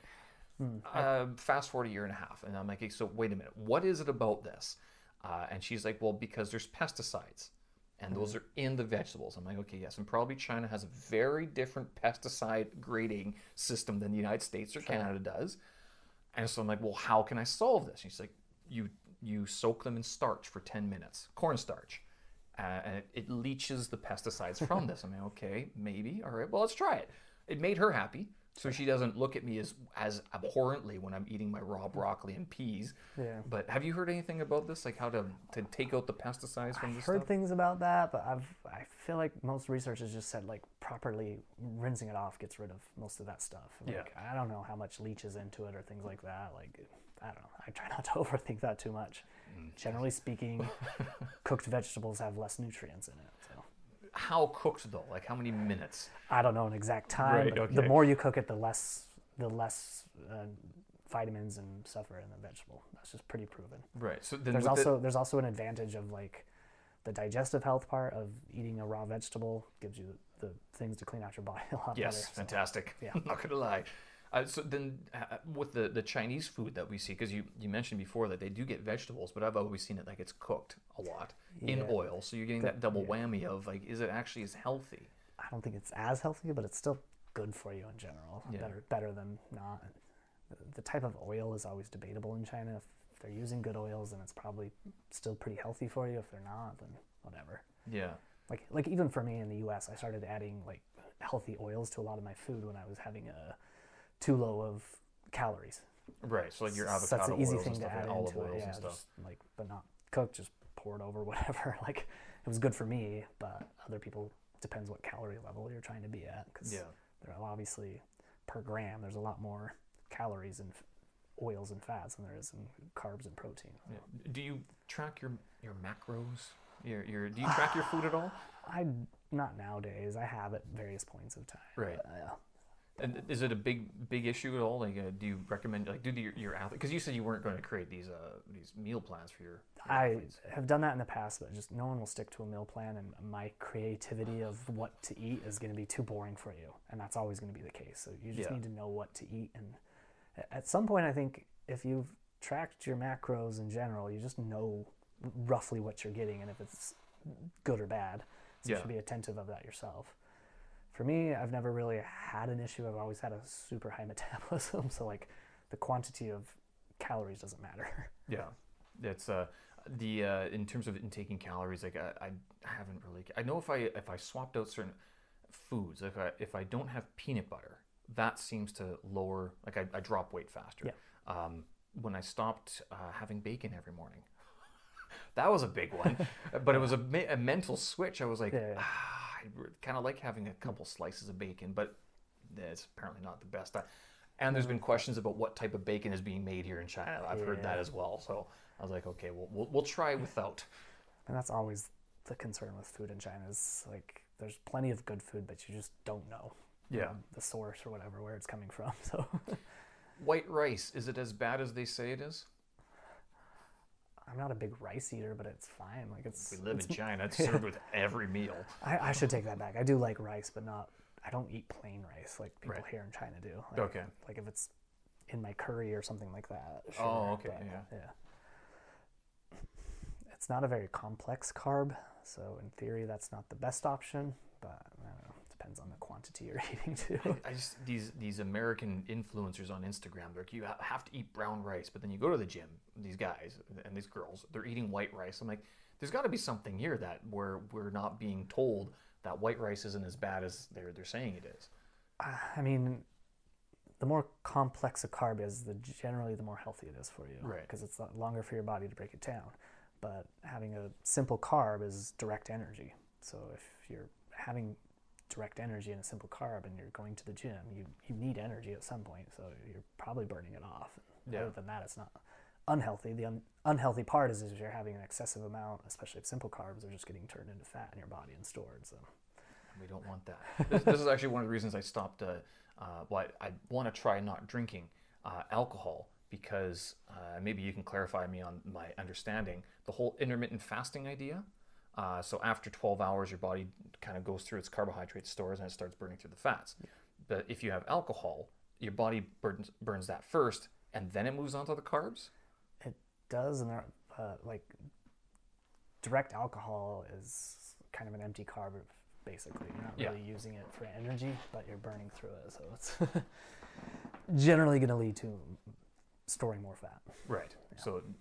So generally, alcohol is not good for weight loss. No, I mean, but it'll make you happier. I mean, there's no ifs, ands, or buts about it. Alcohol is not a healthy thing by itself. Like your body doesn't need it, other than the mental sort of clarity that it gives you at the end of the work. So pre-workout, do your workout, then have your beer, and then get some good sleep as well. Yeah. All right, so we've talked about quite a bit. You're off to Ethiopia within a couple days. You've been in China for 4 years already. Been to the States. We talked a lot about eating healthy as well. Life before China, I mean, did you travel quite a bit before coming to China, or like was it home-based a lot more? Because you said you were going to open a gym. Did you ever think about doing that here? I did. Thankfully, I did not. Yeah, well, the timing would have been bad. Yeah, I actually had done a lot of research into opening a facility here because the type of sports performance stuff just isn't done here on the level here, so it would definitely, assuming things are open, would have been successful. But do you think it would have succeeded? Because would the culture take it in? Yes. Okay. And I've been justified that with the company I work for now because I've designed that all for them. They're doing what I've said, and we've had a lot of success here with it. Yeah. But COVID has just killed destroyed us. That. Yeah. And it's not like a restaurant is closed for 2 weeks or whatever. People don't eat there, but you open again, you'll come back. Yeah. For various reasons, but sports performance place, gym, some of these membership type places, like it shuts down, you lose your membership, you might lose your interests, you might pick up new hobbies or whatever. So it's kind of starting over for these type of businesses. Really? It's a little more hard. Some places are more stable with it. People will come back to the gym, but you just never know. Yeah, the hardcores will. Yeah. People really unless they find somewhere else that's cheaper and more convenient. Sort of thing. They're also looking around, like if other places are open across town, maybe they go there, maybe they hear about something in the meantime, like they're just not there, then there's a chance you'll lose that customer for good. So Yeah, it's a little more difficult. When I first moved to Shuangjing, actually, even outside of Shuangjing, like over in Haidian district, it just seemed that every gym had a lifespan of about 18 months. Yeah. And then it just died. It's shriveled up, and it took your money with them, and you're like, okay.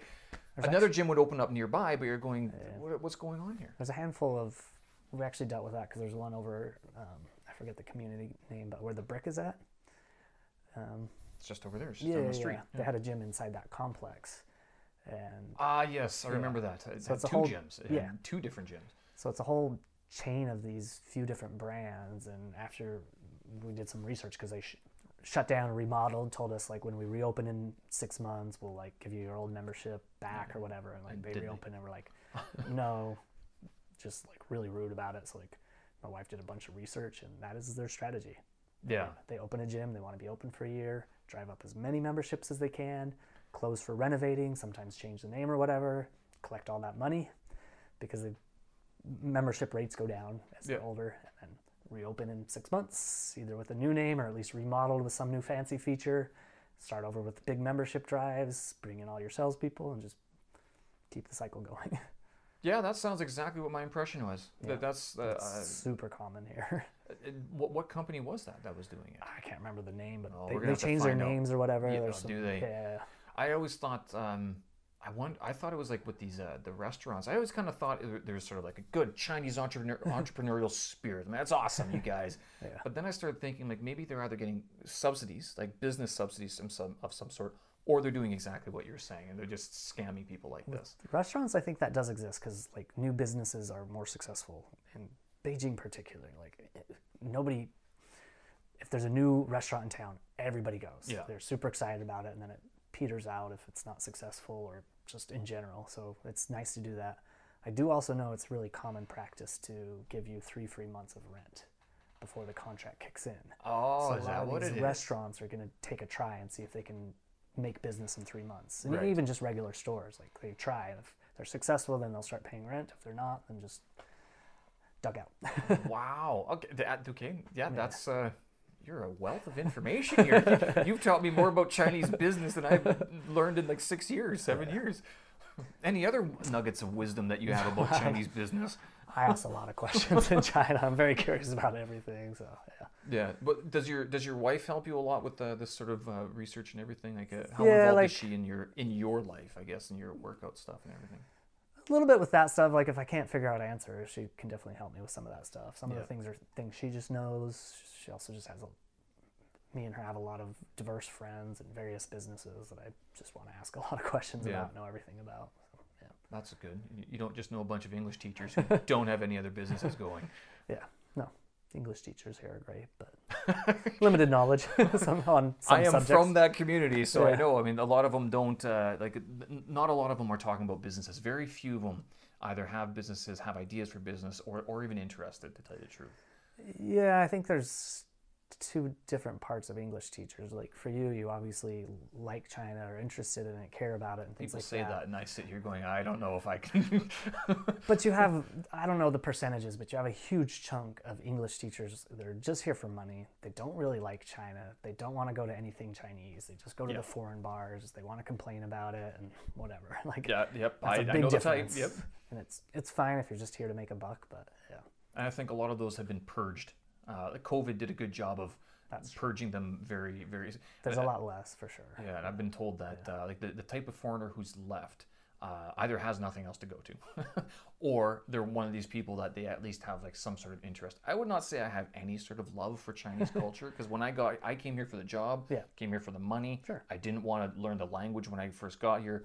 But now, actually, one of the reasons I started studying Chinese was to get out of the break room bitch fest that just happened. Like them complaining, and it was venting. Like I understand that, but it was like I can't sit there in that negative feedback all the time. I got to get out, and that's why I started learning Chinese. Which is probably why I don't go to a lot of foreigner bars as much. Yeah, because like you just walk in and sit down, it's just nonstop complaining. They're complaining about work and this and how much we're not making anymore and everything. I just don't want to hear about that. Like, can we talk about anything besides complaining about your students, your pay, or whatever. Yeah. Well, and to be fair, like a lot of my colleagues do, like, they follow sports from overseas, and if there's one thing that I've stopped. Do you have a team? Like, do you follow sports? I follow the NBA. I used to be a diehard, like 10 years ago in my industry. Like, I just felt like I had to know everything about all sports because I have all these athletes. I was watching a ton, and then after a while, I was like, it's consuming too much of my time. I also don't really care, and it doesn't matter. Like, I don't need to know what's happening in the sport live. And I don't care that much. So I pretty much stopped watching everything except just my local NBA team. I usually watch their games. But so Utah Jazz. Okay, yeah. And I don't even watch it. Well, sometimes I watch it live.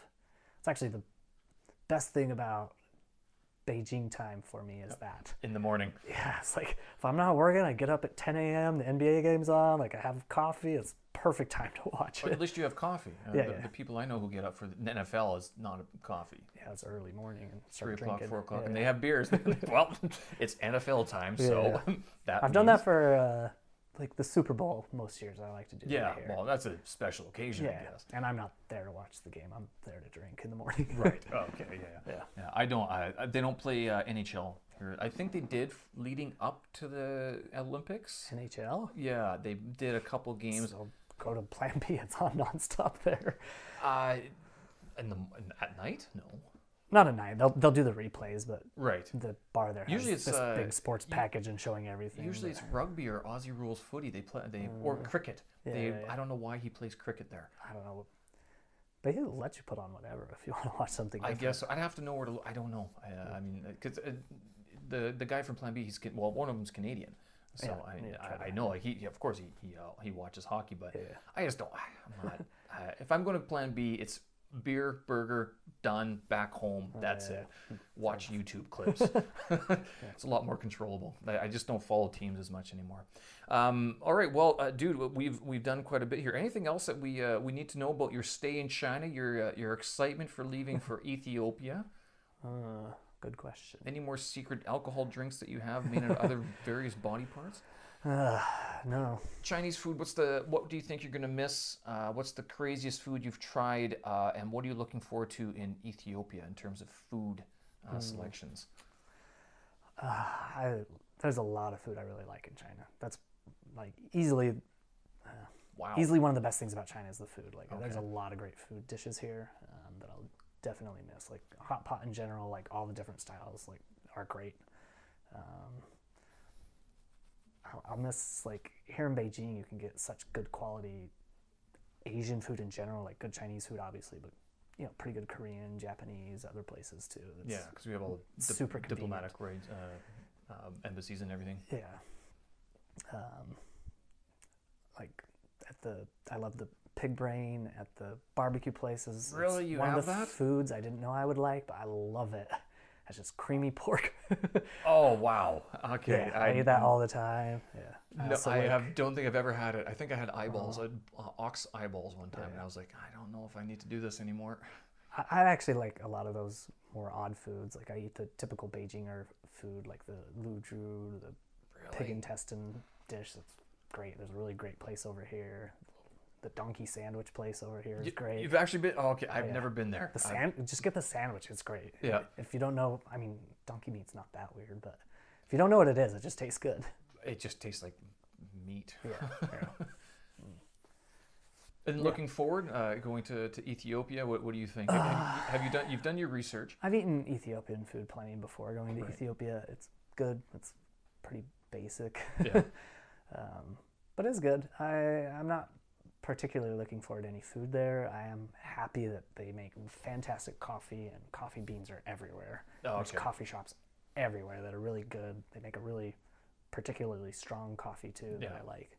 So that'll be nice. I mean, there's a lot of things I'm looking forward to there, but food-wise, it's not going to be like Beijing. Right, but the coffee, I think, it'd be fantastic. Ethiopian coffee is great. In general, what are you looking forward to in Ethiopia? I mean, this is going to be a complete lifestyle change. We're going to be living in a house. Okay. I'm very much looking forward to having my own space and not crammed into a concrete jungle. Yeah. And like, I'll have a truck there. It's 30-minute drive, I can be in the wilderness and do some outdoor stuff, start geez. hiking, mountain biking stuff again, and camping. So Right. So it's more like life in the States, I guess. Yeah. Compared to here, you can't do that. Yeah. It's tougher, I should I say. love living downtown with access to bars and whatever else and a lot of people, but it's sometimes really depressing to live like and here, like, there's places I go that are like an hour and a half away that are like nice river areas I've done some camping at, but there's 500 people there still. Like, Really? You just can't escape people. And Yeah. and if it's a pretty place, then there's even more people there. So Yeah. there's not really hidden gems in China that are pretty. They're either known or you just don't know them. Yeah. Yeah. So that's what I'm looking forward to. Yeah. As far as weird foods go in China, I don't know. I've eaten literally everything. Well, you just named a pig brain and that's not pig what we intestines. I think that would be on that side of things. I mean, the two ones that most people I think would find weird is that, like, one, there's a, which you've probably had or know, is that when you get the chuar, like, it's a decent chance it's cat meat in the... Is it cat meat? Yeah, it's super common in China, especially rural China. And Okay, didn't know that either. You can distinctly taste it because it's a little more sour meat, so yeah. Now I have to try this. And sometimes I'll mix it in, so I don't like that flavor, and I don't really want to eat cat in general, so I try to go to more reputable barbecue places that have good quality meat there. But I've also eaten dog in China. I ate it in South Korea. I have nothing against eating dogs. I was terrorized by dogs on my paper route, and I'm like, this is revenge. I mean, for me particularly, I like either you eat animals or you don't. Like, right? Yeah. I get it. Well, what distinguishes one animal? What makes it special than the other? Yeah, like, to the other one? Pigs are just as intelligent or more intelligent than dogs. So I don't know about that one. They're pretty smart in general, but regardless, like, there's other. It doesn't really matter to me. But I did particularly. I don't know if I enjoyed, but it was a great experience when we ate dog. Right. Where did you have it?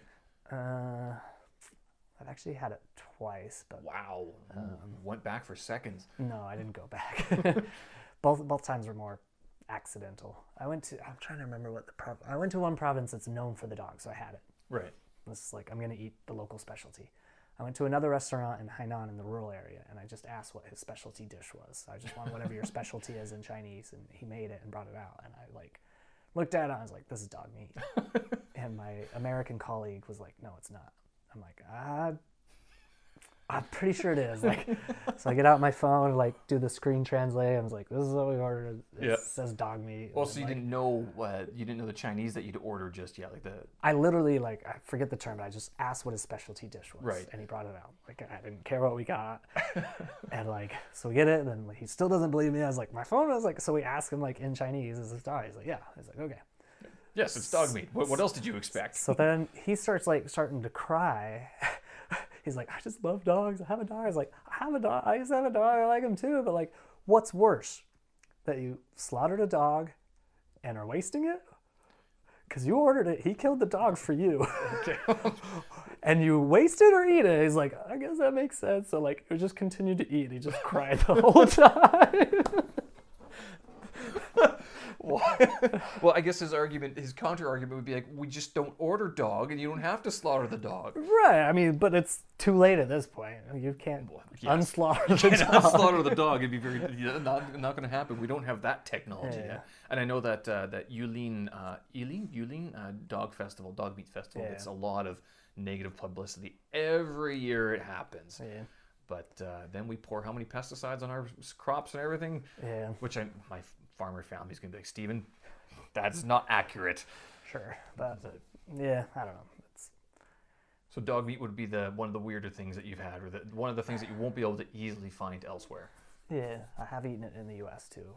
It exists there, I guess. Well, I don't know. Like, there was a restaurant I really liked when I lived in Oregon, and they got shut down because they were killing stray animals and mixing it into their meat, dogs and cats. But they made the best Cuban I've ever had in my life. I'm not positive it was mixed into that, but you don't know. Right? Yeah. Oh, jeez. All right. Well, dude, I think that's been a proper good conversation. Yeah. Where can people find you if you want to be found? You don't have a website, do you? Nope. Right. No websites, no nothing. Well, that's very, very calm of you. Very peaceful. You know, there's a thing called Twitter, right? I used to have a Twitter. I don't anymore. Like, I'm on Instagram, but like, I don't care if people follow me. I don't really have much of an internet thing because I don't really use social media or care about it that much. So you're more of a real world person. Yeah. Nothing wrong with that. I have a WeChat that people follow me on. There you go. All right, cheers, dude. I appreciate it. Thank you for taking the time. Yeah, safe trip out there and everything. Yeah. Cheers, Ganbei, because this is the last time we'll do this here in China. And all the best to you and your wife in the new place, new digs, new country, new everything. Yeah, except the job is going to stay the same. If you're ever traveling and need a place to stay, always have a guest room. Perfect. All right, cheers. Thank you. And there you have it, episode number 36 with Curt Hamilton. Thank you very much for taking the time to listen in today. Hope you guys enjoyed that. All the show notes and tracks are available on my website, stevensersky.com. And of course, this episode is available for streaming on Spotify, Apple, Google, and all the other major podcast outlets. Thanks again for tuning in today, and I hope you enjoyed that quite a bit. stevensersky.com is where you can find the show notes if you need to get in touch with Curt as well. All right, thanks for listening. We'll talk again. Bye-bye.